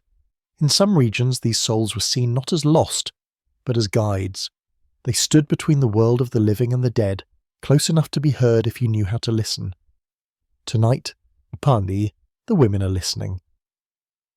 You sit among them now, in a circle around the stone ring, as one priestess places a bowl in the centre. It's filled with water, blackened by night and herbs reflecting only torchlight. Another woman steps forward, unwraps a bundle, and drops something into it. An olive pit, small and perfectly round. It bobs silently, then stills. Then she speaks. A name, just one. And the others bow their heads. No one says who the name belongs to. They don't need to. The name lingers in the air like smoke. One by one, women step forward. Some speak names, some don't. One woman sings a low tune in a language you don't recognize, not Greek, not even close. Maybe something older. A family song passed from mother to daughter, like a recipe or a warning. It makes the back of your neck prickle. Here's the scholarly debate, of course, because no ritual this old and this secret avoids controversy. Some historians argue these ancestor rites were never part of Thesmophoria at all, but remnants of older local traditions layered in, patched onto Demeter's cult as time went on. Others insist that death was always part of the story. After all, you can't talk about rebirth without first talking about what dies. The myth of Persephone isn't a happy story with a clean ending. It's complicated. It's seasonal, yes, but also deeply personal. A daughter stolen, a mother grieving, a world that goes barren, and even when Persephone returns, she's still bound to the underworld. Part-time queen of the dead. The message is clear. Death isn't behind us. It's with us. Always, and this woman kneels beside you and offers a bundle of rosemary. For remembering, she whispers. Burn it if you want them near. You take it with both hands, the herb sharp and fragrant. You don't even know who you'd call, not exactly, but the idea stays with you, that maybe there's someone in the dark tonight, someone you don't have a name for, listening. The next woman in the circle doesn't speak at all. She just places a single sesame seed into the bowl and walks away. It seems ridiculous at first, a seed, but then you get it. Something tiny, something that holds a whole life in it, given to the water like a question. The priestess speaks now, addressing no one and everyone. The veil is thinner tonight, she says. They walk among us, not to scare, not to take, just to remember. A breeze stirs the torches, the shadows dance across the women's faces, and for a moment you swear you see someone you don't recognize standing at the edge of the circle, just watching, then gone. Maybe it was a trick of the light, or maybe it wasn't. You lie back after the ritual, staring up at the sky. The stars are different here, sharper. You wonder how many women across how many centuries have done this same thing, laid on this same soil, whispered to people long gone, asked questions with no words, you're not afraid. That surprises you. There's something comforting about this version of death, not cold, not cruel, but folded gently into life. It doesn't erase grief. It makes space for it, gives it somewhere to sit, somewhere to be heard. The last woman at the circle stands alone. She speaks not a name, but a question. Where did you go? Her voice doesn't crack. It just rings out into the night, unanswered and complete. Then quietly the women begin to leave. Not all at once. Some linger. Some kiss their fingers and touch them to the stone. No one rushes. No one turns back. You're among the last to rise. The bowl of water still rests in the centre, calm and dark. The pit of it looks bottomless. You leave the rosemary beside it, just in case. The fire is already lit when you return to the main camp, but tonight's flames aren't the quiet, reverent kind. They're wild, higher than usual, leaping like they've been waiting for permission to burn brighter. The women gathered around them are different too, not somber, not subdued. They're glowing, literally in some cases, faces painted with ash and crushed berries, arms streaked with lines of red ochre. One woman wears a crown of twisted vines with a single black feather tucked into it, like she's trying to look like a bird and a goddess at the same time. You've landed in the rowdiest part of the festival, again, because of course there's one final act. And of course it involves wine, and not just sipping delicately from clay cups like they did a few days ago. No, this is full-throated, arm around your shoulders, pour it until it slops drinking. Controlled, sacred, but undeniably intense. Tonight is when the lines between sacred and scandalous blur entirely, when the celebration of life rises like steam from the cracks left by all the mourning, when the grief has been named, the ancestors fed, the prayers whispered, and now it's time to live like you meant it. Here's your historical fact. Many Thesmophoria celebrations ended, or at least transitioned, into a kind of ritual revelry. While the early days were solemn and grounded, the final night often featured music, dancing, and feasting that bordered on ecstatic. Not Dionysian, exactly. That was another whole chaotic festival, but close. Think of it as Demeter letting down her braid. And now for the fringe fact, which you may or may not want to believe depending on how romantic you are about ancient rituals. Some sources describe these final nights as uninhibited. That's the word they use. Others get a little more colourful. Let's just say wine wasn't the only thing flowing. These women had permission to be outrageous, dancing with abandon, shouting at the stars, maybe even getting handsy under the olive trees. It wasn't considered shameful, it was considered necessary. Laughter, flirtation, appetite, movement. These were expressions of life reclaimed. The scholarly debate. Oh, it's delicious. Were these wild nights genuine spiritual ecstasy, or just a rare excuse to party without consequence? Were the goddesses really watching, or were the women simply being without permission or apology? Some argue it was both. That permission itself was the ritual, that to release control, to indulge in the full capacity of one's senses, was a kind of devotion. And you're watching it unfold right now. Someone hands you a cup, your third, maybe fourth, and it's impossible to tell what's in it. Wine, obviously. Herbs too.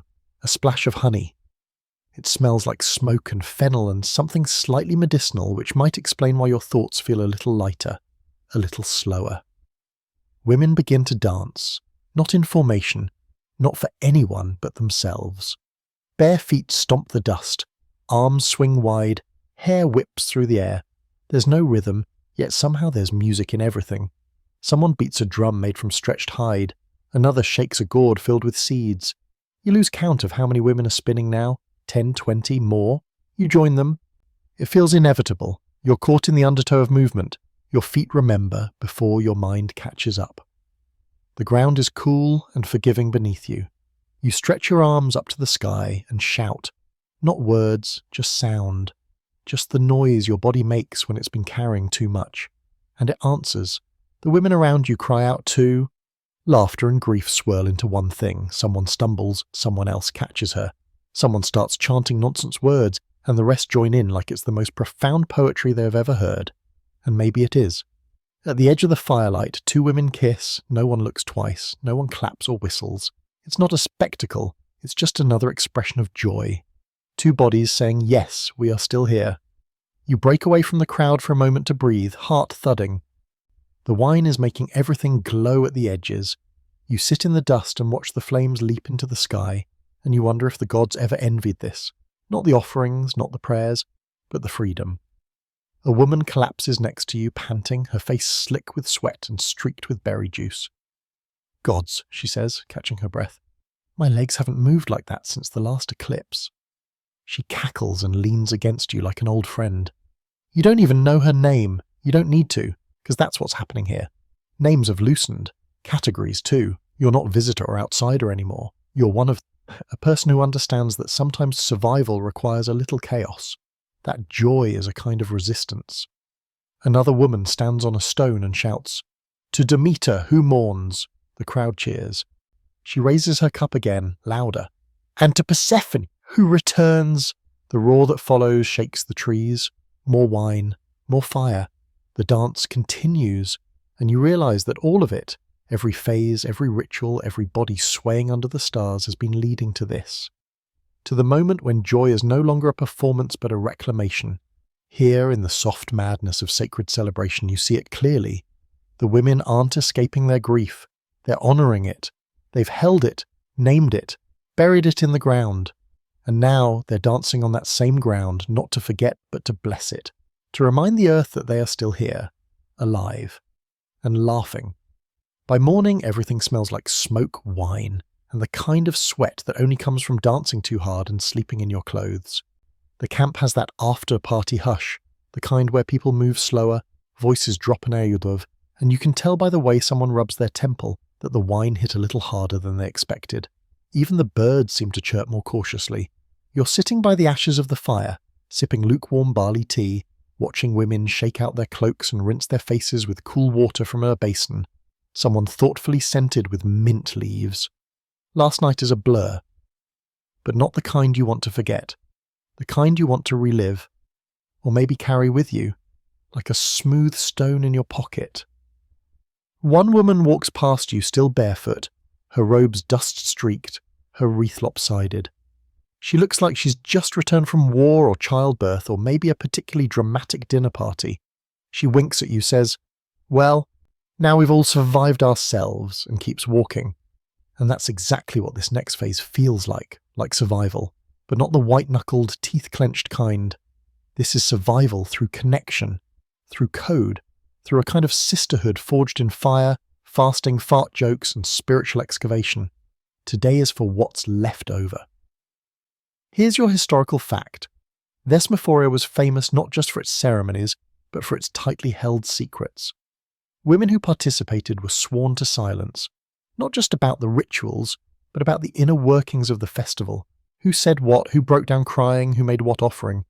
The rites were sacred, yes, but so was the privacy. This wasn't just about religion, it was about loyalty. And now for the fringe fact, though it doesn't get talked about much. There are indications that women formed lifelong bonds during Thesmophoria, almost like informal sisterhoods or spiritual clubs. Not official cults, but something quieter, subtler. You see it here now, pairs of women sitting close, their heads bowed in conversation. A trio sorting herbs together without speaking. One woman plaiting another's hair with slow, practiced care. These aren't just camp acquaintances. These are relationships forged in the crucible of sacred experience. They've fasted together, danced, mourned, shared secrets, carried pig bones from the underworld. That kind of intimacy doesn't vanish when the festival ends. Some scholars argue that Thesmophoria acted as a kind of secret school for women. Not in the academic sense, no scrolls, no lectures, but education nonetheless.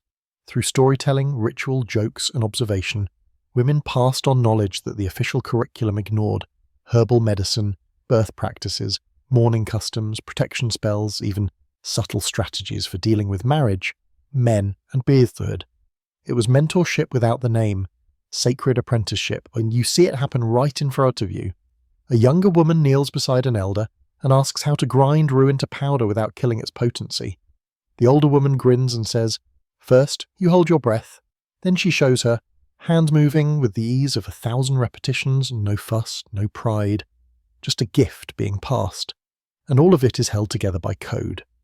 You hear it in the way women speak to each other now, carefully, with layers of meaning. A reference to the Queen of Seeds isn't about Demeter. It's about a stillborn child. A joke about someone's piglet not making it back from the underworld is actually about a miscarriage.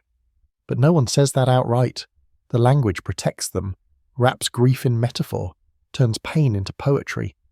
One woman shows another a necklace she made, a carved wooden charm shaped like a closed eye. "To remember not to see everything," she says. They laugh, but it's knowing laughter, because that too is code. Some truths are better left unnamed. Some powers grow best in shadow. You begin to understand that this festival has two layers. There's the part that can be seen, the offerings, the chants, the dancing. But underneath is something quieter, deeper, a network of trust, memory, and hidden meaning. You're not just witnessing religion. You're witnessing an encrypted culture of women who have learned to survive by speaking in sacred riddles. And maybe that's the real legacy of Thesmophoria. Not just the rituals, but the resilience, the cloaks of coded speech, the glances that carry paragraphs, the laughter that protects. These women aren't hiding because they're ashamed. They're hiding because it's the only way they get to keep something for themselves. A priestess approaches and begins handing out sprigs of dried mint wrapped in twine. "Tokens," she says, "to keep the memory sealed." She places one in your palm. It's brittle and fragrant and tied in a knot that somehow looks like a snake eating its tail. You tuck it into your robe. Later, two women begin drawing shapes in the dirt. Spirals again, into the locking lines, what might be a womb or a seed or a crescent moon. One stands back and says, "It's like a map no one else knows how to read." And she's right. This place, this experience has created a kind of internal compass, one that points inward. Not north, not south, but toward the memory of being seen, held, heard, of knowing without explaining, of being a whole person in a world that usually asks women to be fragments. As the sun climbs higher, the mood softens further.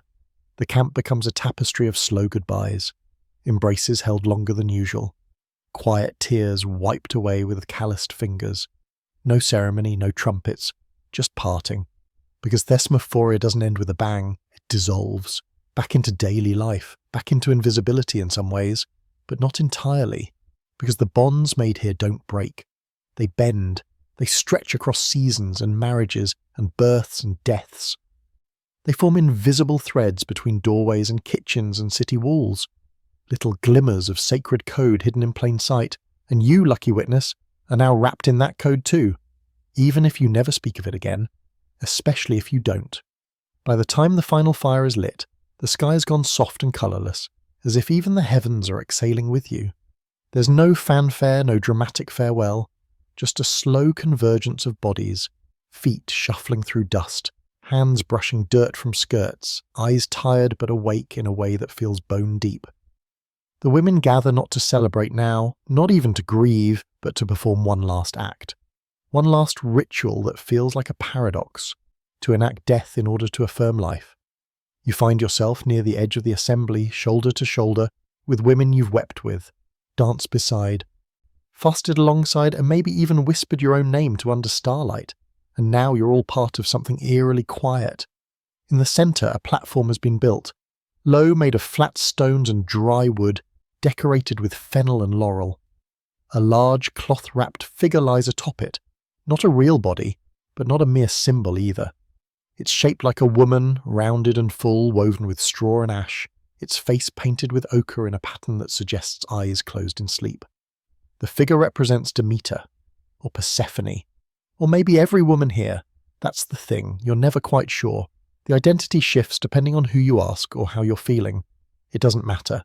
The meaning is in the act. Here's your historical fact. One of the lesser-known aspects of Thesmophoria involved symbolic acts of death and rebirth. These were not human sacrifices, contrary to what some later, and very nervous, Roman writers claimed, but they were representations of loss and return to mock funerals, mourning songs, even the creation of effigies like the one now lying before you. Women would simulate a death, not just to honour Persephone's descent, but to ritually experience the cycle themselves. Which brings us to the fringe fact. In some regions, this symbolic death went even further. There are whispered records of women who voluntarily isolated themselves in caves, pits, or enclosed rooms during the final phase of the festival. No light, no food, a self-contained descent. They would emerge later with ash on their skin, declaring themselves returned or reborn. Fringe? Maybe, but doesn't it make a strange, unsettling sense that after so much loss, so much celebration, you'd need to press the reset button of your soul? And the debate continues. Some scholars believe these mock sacrifices were just theatre, emotionally charged, but still symbolic. Others insist they were more than metaphor, that the ritual had to be felt physically, that pretending wasn't enough. You had to live the descent, even if only for a few minutes, in order to earn the rise. Back in the circle, a priestess steps forward and begins the chant. It's not lyrical, it's not pretty, it's low and repetitive, more breath than melody, a rhythm, a sound to dig your soul into the dirt with. The others join in, creating a wall of breath and sound. It loops and loops, the kind of chant that bores into you until you don't know whether it's coming from your mouth or your chest or the back of your mind.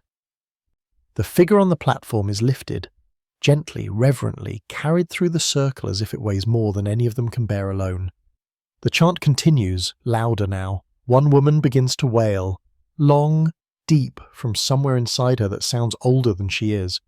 No one quiets her, no one flinches, and then the body is lowered into a shallow pit nearby. Not buried, just placed. And the women begin to cover it. Not with dirt, but with offerings. Barley, dried flowers, bits of broken pottery, hair clippings, drops of wine, small things that carry big weight, a necklace, a ribbon, a cracked wooden comb. And finally silence, the kind that makes your skin buzz. One woman steps forward and speaks, just a few words. You catch only the last. So we remember who we are when the dark comes. No one answers, no one claps. But something inside you cracks a little, and maybe that's the point. You realise now that this final rite isn't just about a goddess. It's about you, about every woman here, about everything they've bled. Grief, desire, anger, joy, identity, selfhood, and what they hope will rise again in its place. You don't get rebirth without offering something up. You don't get spring without winter. You don't get healing without the guts to look at your own broken pieces. And sometimes those pieces are laid down at the feet of a straw goddess, with painted eyes and ash in her hair. The circle begins to close, not in fear, in trust. Arms link, foreheads pressed together. You feel it ripple through the group like a heartbeat. We are still here. We are still here. We are still here. A woman next to you murmurs, "We all die a little here. That's why we know how to live when we leave." You believe her, and when the circle finally breaks, no one rushes. No one says, "That's it." They just drift. Toward fires, toward fig trees, toward the quiet work of cleaning up, of reweaving the world. The death has happened. The rest is living again. You sit for a while longer near the pit, the straw figure already covered, invisible. You don't say anything. You don't need to. You feel the stillness settle in you like soil after rain.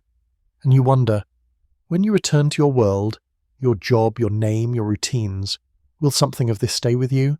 Or maybe the better question is, what part of you have you left behind here, willingly, lovingly, in the earth? The wind shifts as the women begin to move again.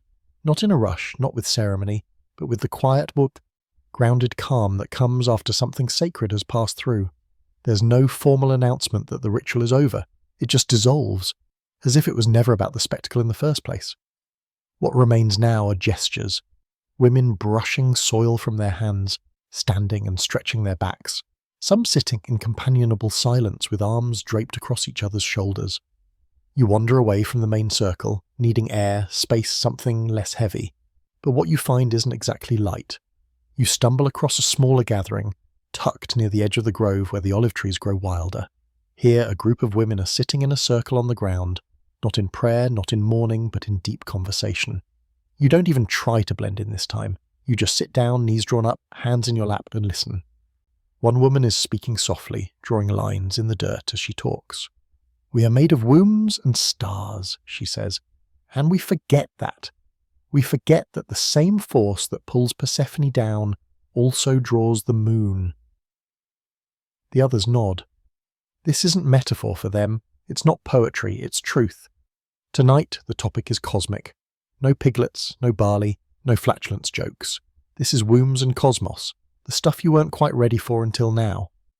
Here's your historical fact. In many Greek mystery religions, not just Thesmophoria, but Eleusinian and Orphic rites, women were linked symbolically to the universe. The womb was seen as more than a site of biological function. It was a cosmic mirror, a sacred chamber, a portal between life and death. Demeter wasn't just the grain goddess. She was the earth's womb. And Persephone? She wasn't just a daughter. She was the seed, the cycle, the pattern that repeated in body and sky alike. Which brings us to the fringe fact. Brace yourself. There's speculation, yes, speculation, so don't go trying to publish a dissertation on this, that women in certain regions believed menstruation was a divine clock. Not just a biological nuisance to be tucked away, but a cosmic signal, aligning with the moon, the tides, the seasons. Some even believed that to bleed was to participate in the life force of the planet. A sacrifice and a monthly thinning of the veil. That's why some rites, especially those tied to Demeter, were open only to women who had bled or birthed. The rest hadn't tuned in yet. The women in this grove seem to believe that, or something very close to it. One woman holds out a fistful of dried poppy seeds and lets them fall into her palm. This, she says, is how the stars talk to us, through seeds, through pain, through blood, through patterns we keep pretending not to notice. And here's the scholarly debate. Was all this lunar womb cosmic alignment real religion or symbolic storytelling? Was it ancient science or sacred myth? Some argue it was proto-astrology, others say it was just metaphors run wild. But the women here, they don't care. They live in a world where truth doesn't need to pass a peer review. Another woman joins the conversation, older, with silver hair braided tightly into a crown around her head. "The body remembers the stars," she says, "even when the mind forgets. Our mothers knew that. They baked it into bread, whispered it in lullabies, hid it in stories we thought were just for children." Someone next to her adds, "That's why we do this every year. To remind the body." And now you see it. This wasn't just a festival about crops or marriage or female camaraderie. It was a realignment, a way to reset the rhythm, the fasting, the feasting, the laughter, the mock death. It's all tuning, like striking a bell until it hums at the right frequency again. You look around at these women and suddenly their bodies seem holy in a way that's more than symbolic. Wrinkled hands, laughter lines, stomachs that have swelled and flattened and stretched and scarred. This isn't about beauty or fertility or idealized femininity. It's about alignment. The sacred machine of the female body recalibrated once a year to echo the cycle of the cosmos. One woman stands, raising her arms to the sky, and howls, not like a wolf, not wild, but steady. The kind of sound you might mistake for wind if you weren't listening, and just like that others join. Oh, it's not a song. It's not a chant, it's vibration. A hum that rises from throats, from bellies, from wombs, from memory. You join in, you don't know why, you don't need to, and in that sound you feel it. Not understanding, but knowing. That the earth doesn't grow because we tell it to, it grows because we participate in it. Because the blood we bleed, the laughter we offer, the grief we bury, it all matters, it all returns. The sound fades like a tide pulling back, no applause, no closure, just silence and the crackle of wind through the trees. One woman leans toward you and smiles. "We are the rhythm," she says, "not the audience." And with that, the gathering dissolves. Some women wander toward the fire. Others lay down in the grass and stare up at the stars, not to wish but to remember. You stay behind for a while longer, staring at the circle they left behind. It's nothing now, just a ring of flattened grass. But to you it's a map, a story, a chord that struck something deep and is still vibrating even now. Maybe that's what this whole festival is. Not a performance, not a lesson, but a tuning fork, struck once a year to remind women what they already knew, that they are not visitors to the cosmos, they are the cosmos. You wake slowly, not because anyone calls you, but because the sun kisses your cheek like a lazy friend. The fire has burned down to its final coals, and the women are already stirring, not in a rush, but with that same easy rhythm that has settled over everything now. You stretch, groaning softly.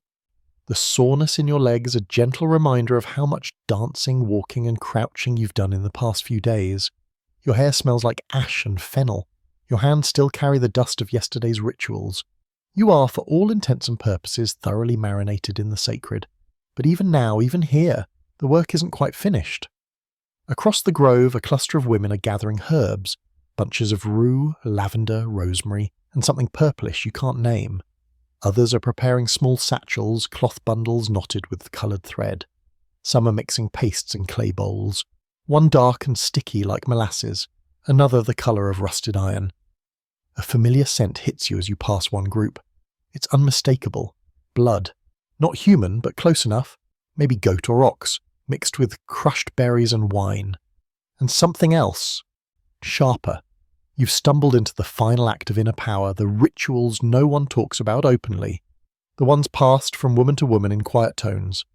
This isn't the grand altar ceremony. It's not the feasting, the laughing, the wailing around the fire.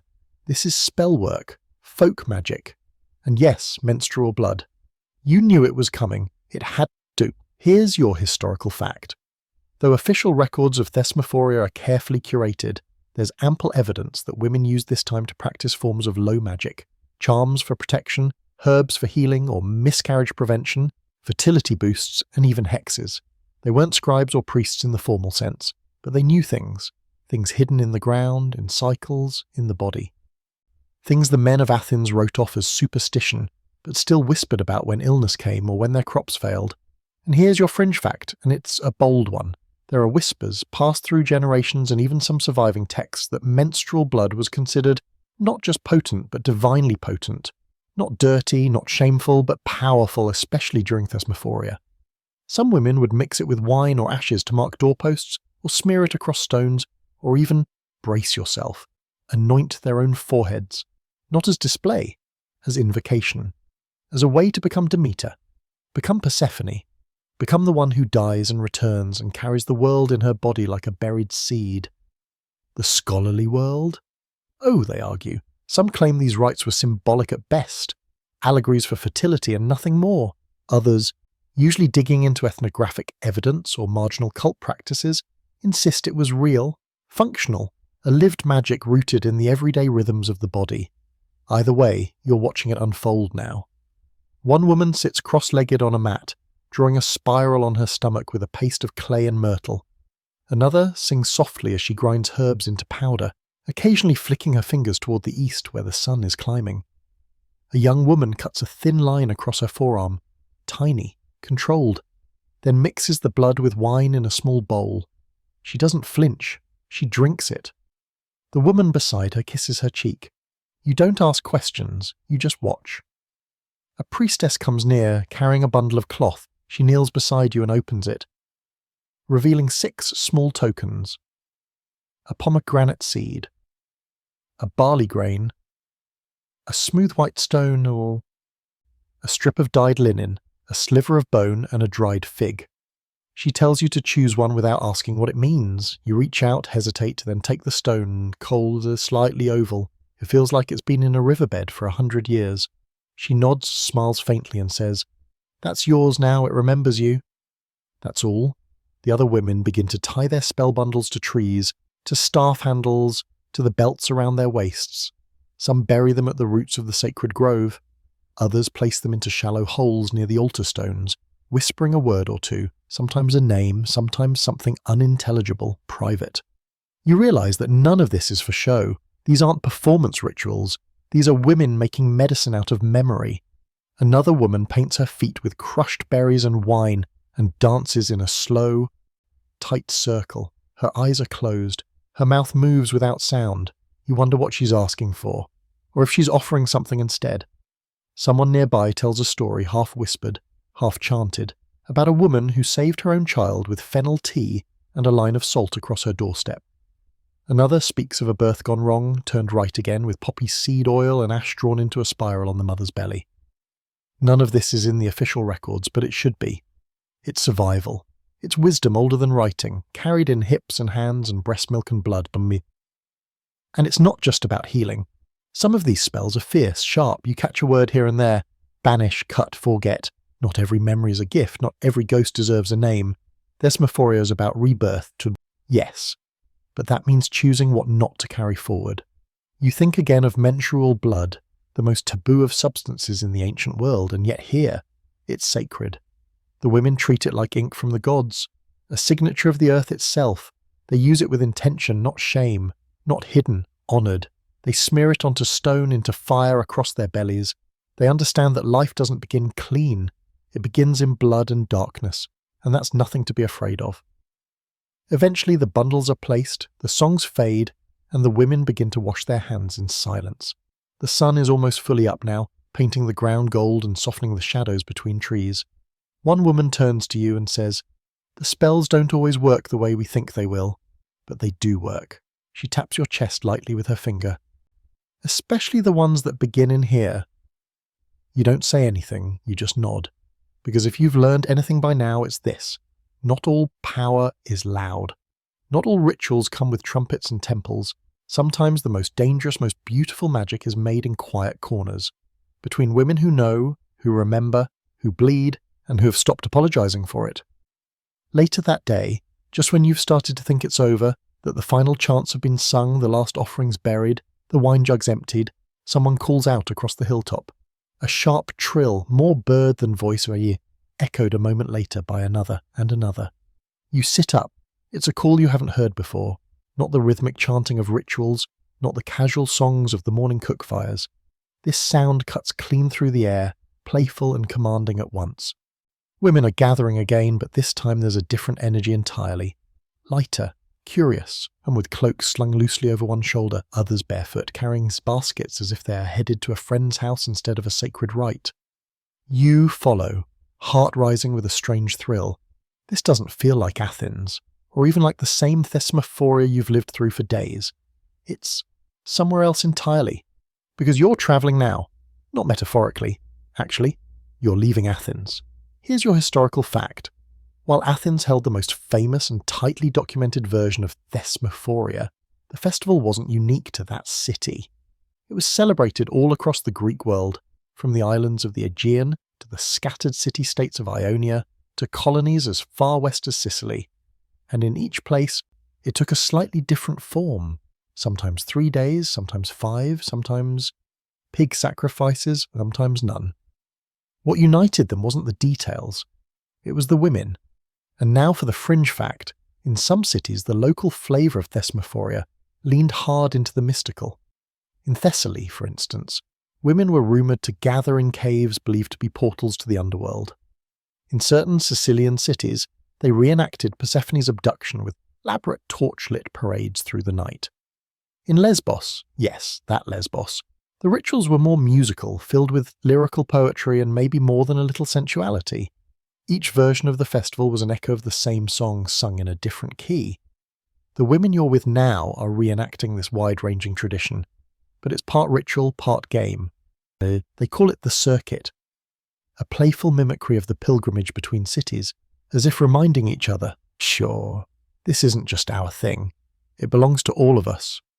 You follow them down a winding path, past the sacred precinct, through a grove, and into a small clearing that's been dressed to look like another sanctuary.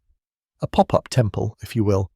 One woman, older, theatrical, stands at the centre wearing a large feathered headdress and announces, in a booming voice, "Welcome to Syracuse, our goddess drinks stronger wine than yours." The women howl with laughter. Others clap and begin shouting their own mock city slogans. In Delos we fast for 6 days and don't complain once. In Ephesus even the pigs pray. In Thebes we are the underworld. The energy is pure mischief, but it's more than fun. It's homage. A sacred joke that keeps the memory of sisterhood alive across borders, dialects, generations. You move through each city as they reenact their local rites. One group performs a dramatic mock abduction of a volunteer Persephone, who laughs so hard she almost can't stay in character.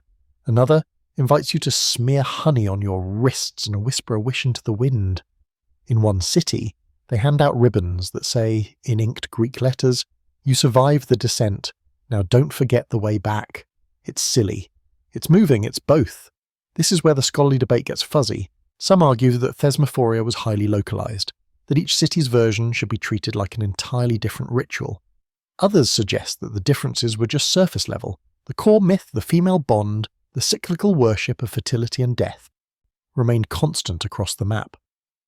But watching these women now, you can't help but believe in the second theory. Because the joy, the irreverence, the unspoken reverence beneath it is the same in every language. Eventually you return to Athens, tired and wind-chapped, cheeks flushed from the sun and laughter. The women collapse onto woven mats, sharing figs and water, and bad impressions of local priestesses from faraway city-states. Someone burps dramatically and claims, "In Mycenae, that's how we pray." Another woman wipes tears of laughter from her eyes and says, "Don't forget to offer it to Demeter." There's a pause, a lull in the mischief, and then someone speaks, a quiet, clear voice near the back. "Isn't it strange to think how many of us are out there right now, at the same moment, on different hillsides?" The others nod. Some murmur a soft yes, because it is strange and beautiful to think that while your circle chants here beneath these olive trees, another group of women in some other city is lighting their own fire, laughing their own laughter, mourning their own losses, offering their own wine-soaked prayers to Demeter. You close your eyes and imagine it, a constellation of sacred gatherings flickering across the map like torchlight. No generals, no kings, no men at all, just women, holding the world together in secret. You feel it in your chest like a pulse. This is more than tradition. This is infrastructure. Underground, wordless, resilient. As the sun dips toward the horizon, someone begins to sing again. A song from Delphi, someone says, though it might be from somewhere older. The tune has no words, just sounds. A lullaby for the world itself. You hum along, so do others, and for a long, quiet moment, all the cities collapse into one sacred hillside, one story, one goddess, one you. By dawn the next day, you can feel it in the bones of the camp, the beginning of the end, not in a dramatic, all-is-lost kind of way, but in the slow unravelling of something tightly wound. The rituals have quieted, the dancing has ceased. The wine jugs lie tipped over, half-drained and still sticky.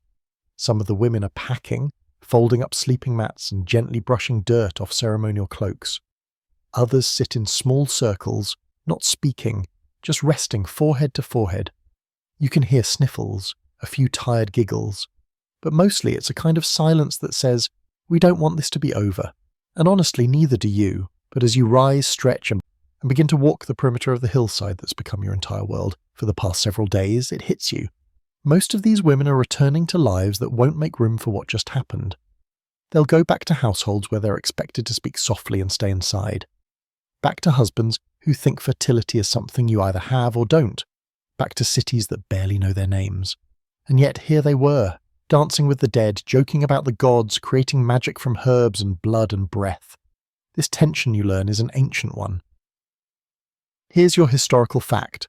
Athenian society, while built on philosophy, democracy, and public discourse, was distinctly and aggressively male in its structure. Women were legally minors in most cases. They couldn't vote, own property in their own name, or even be seen outside without a male escort. Unless, of course, it was for a religious festival. And this is the twist. The same society that silenced women politically gave them unparalleled religious authority during certain sacred rites, Thesmophoria chief among them.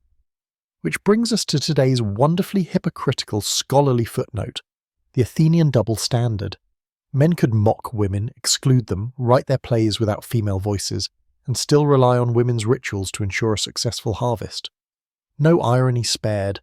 The fate of the city rested on ceremonies they weren't even allowed to witness, on pig bones and grain and laughter and sacred flatulence conducted by people this wouldn't allow to speak in court. The logic? Don't look too hard. It folds in on itself like a bad origami owl.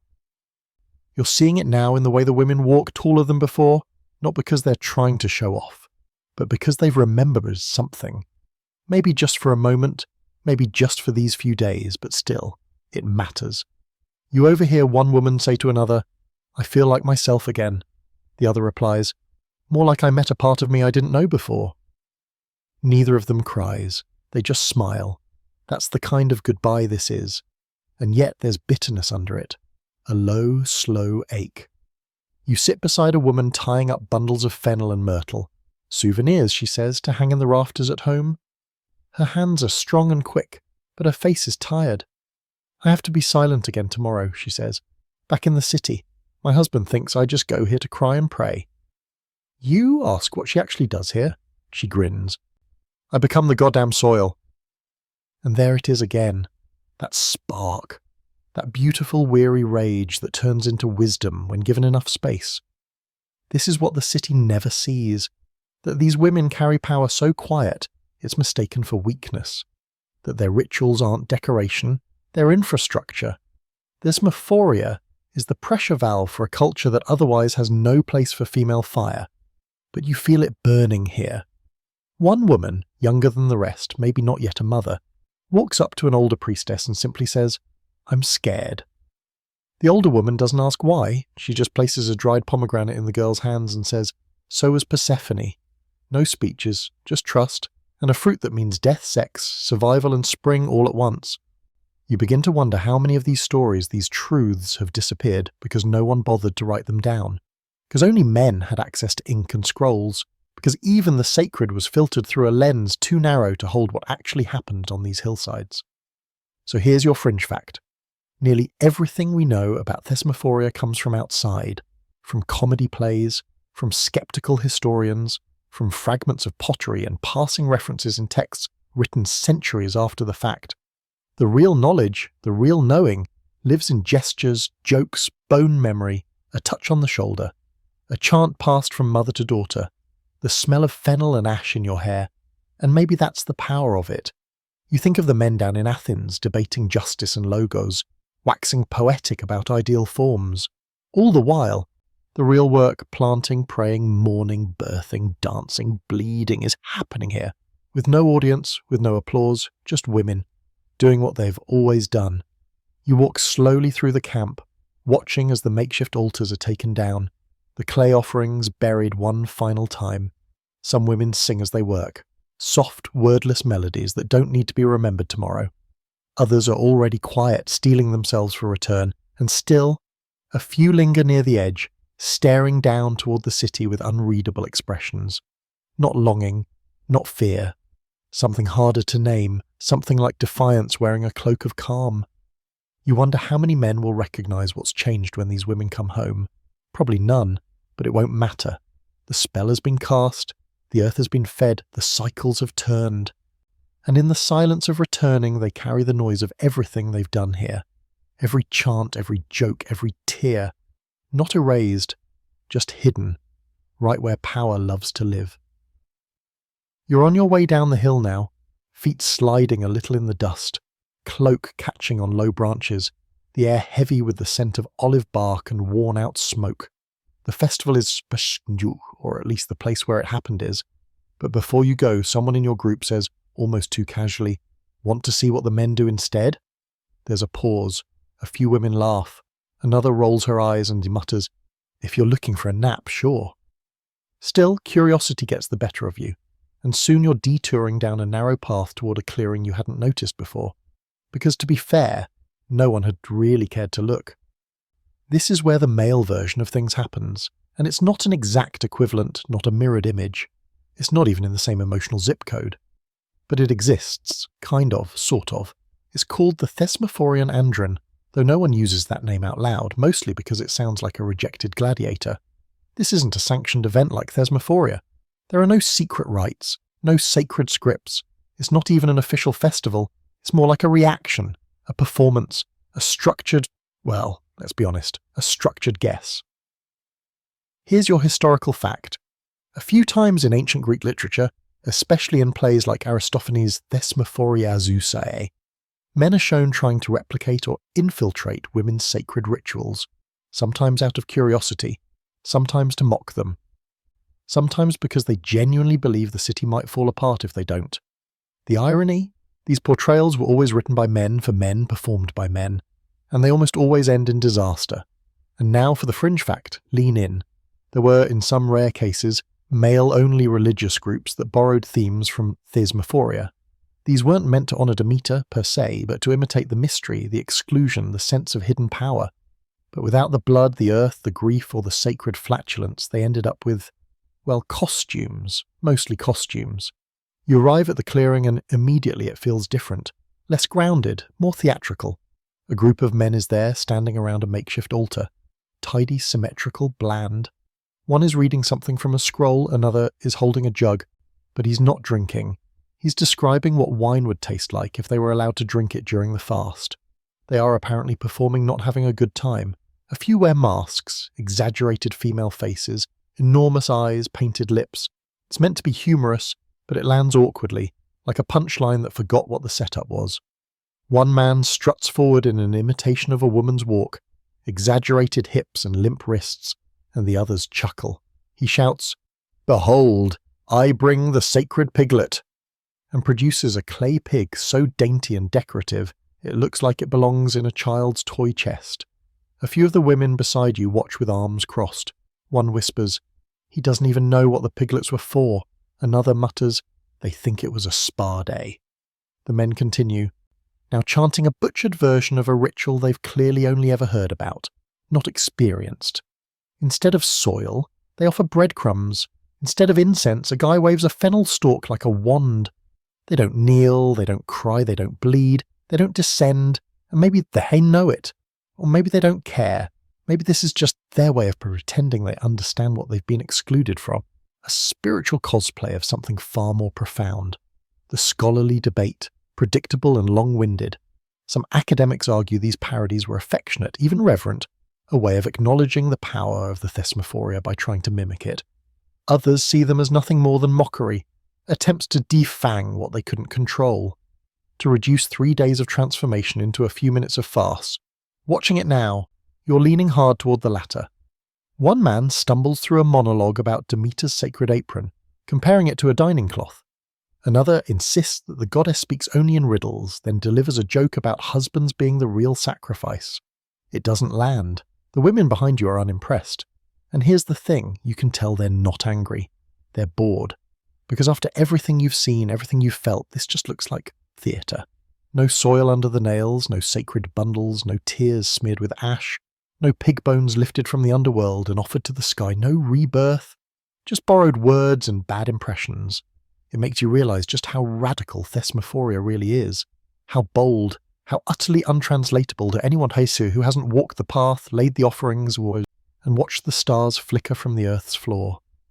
You think back to the spiral of women humming to the moon, to the blood mixed with wine, to the woman who said, "I became the soil." And now you watch a man in a tunic mime giving birth to a barley cake. It's not just missing the point. It is the point. They can't reach it. Not because they're unworthy, but because it was never there. You turn away. Not with disdain, but with a kind of quiet understanding. The women around you do the same. No one claps, no one laughs, no one says a thing. And as you head back toward the hill, leaving behind the sound of wooden pigs clunking on stone, you realise it's not the rituals they can't grasp. It's the need for them. The hollow ache that drives women to gather in the dark, to mourn out loud, to bleed on sacred soil and call it prayer. That's what's missing from the men's version. Not mystery, meaning. The walk back to the main sanctuary feels quieter now, not just because the laughter has faded, but because something deeper has settled in. Not sadness exactly, T, just weight. The kind of weight you get after witnessing something half ridiculous and half tragic, like a child trying to wear a crown. You and the women around you are thoughtful, shoulders rolled back, eyes unfocused, each person walking in their own little pocket of reflection. Someone sighs, someone else just says, "Well," and that's all anyone needs to say. Back at camp, the last of the bundles are being burned or buried. Someone draws a spiral in the dirt, then rubs it out with her foot. There's nothing formal left to do, just the final act of departure. And yet, it's hard to leave when your mind is stuck on what's been misunderstood, erased, or turned into a parody. You sit down under the shade of a fig tree and finally let yourself ask the question you've been holding on to since the first day. Why don't we know more about this? Why isn't it taught? Why aren't there books, statues, temples full of this history? The woman beside you snorts.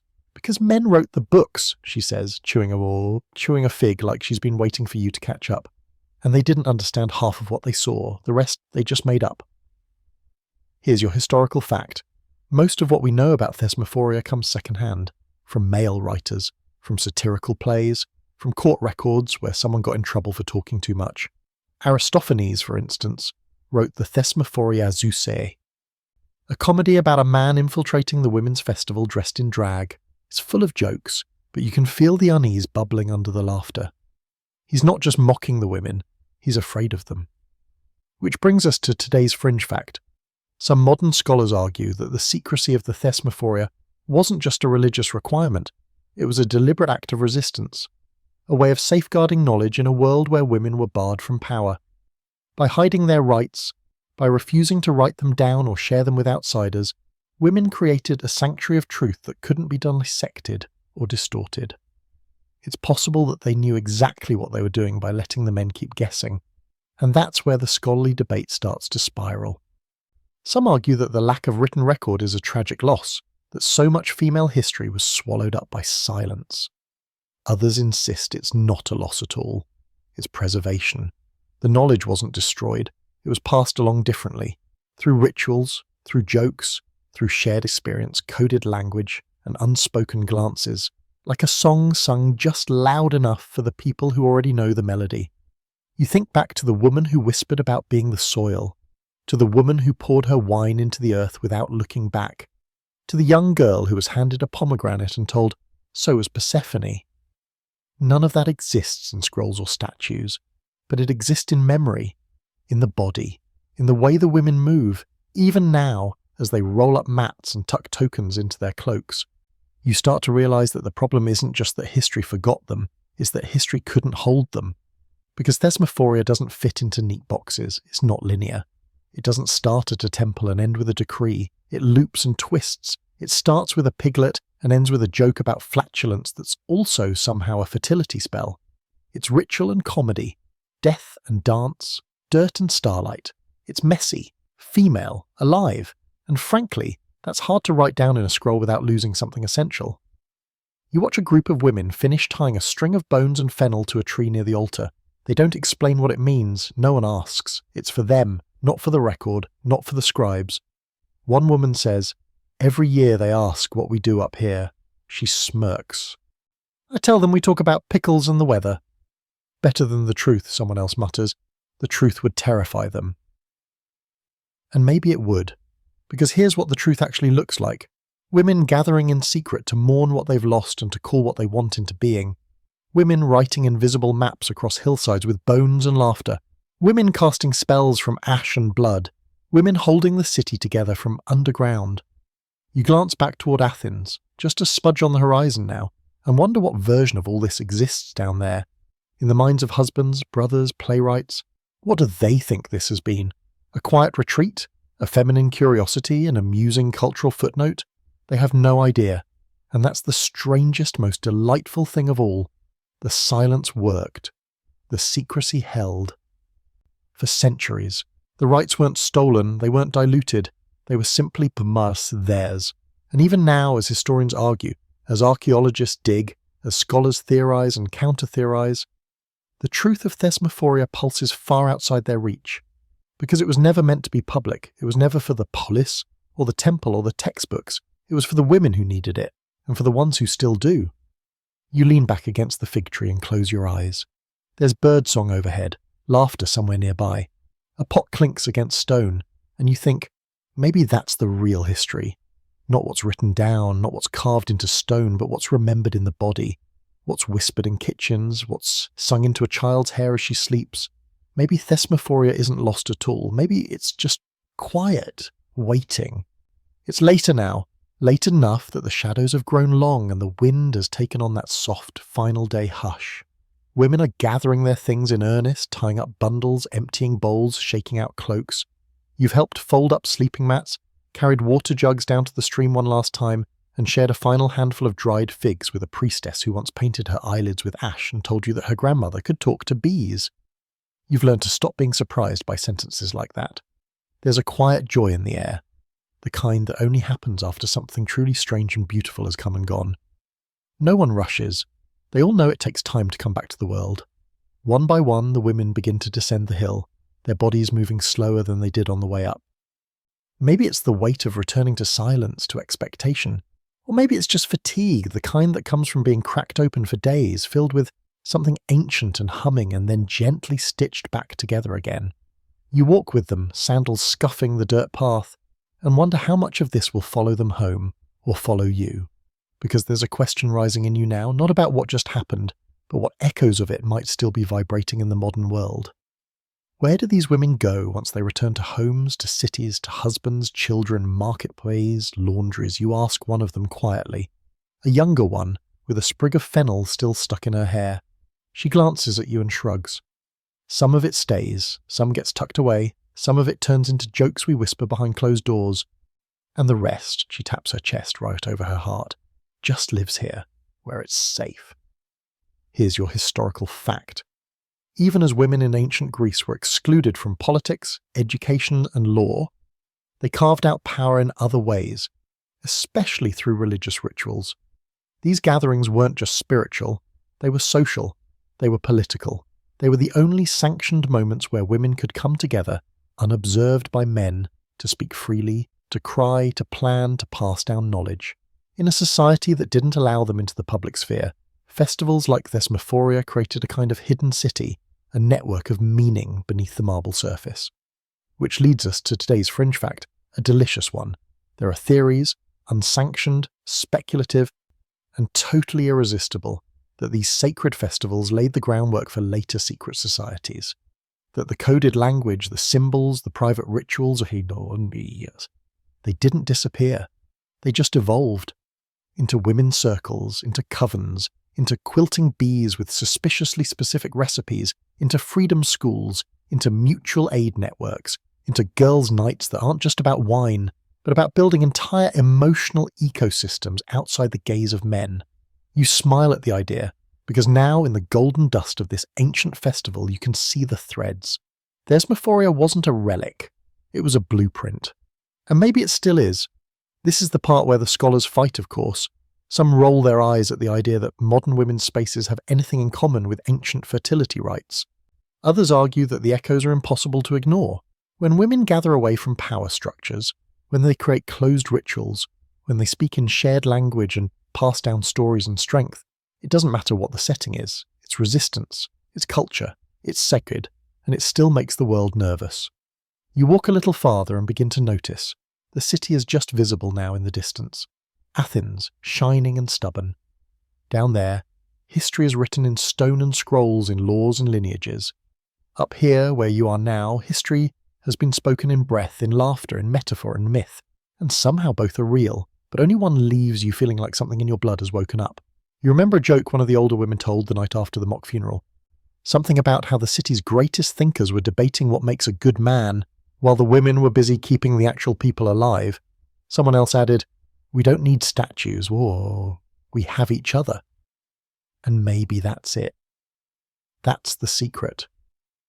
Thesmophoria isn't about fertility, not really. It's about legacy. It's about leaving behind something that doesn't need to be seen to be remembered. A gesture, a glance, a ritual no outsider will ever understand.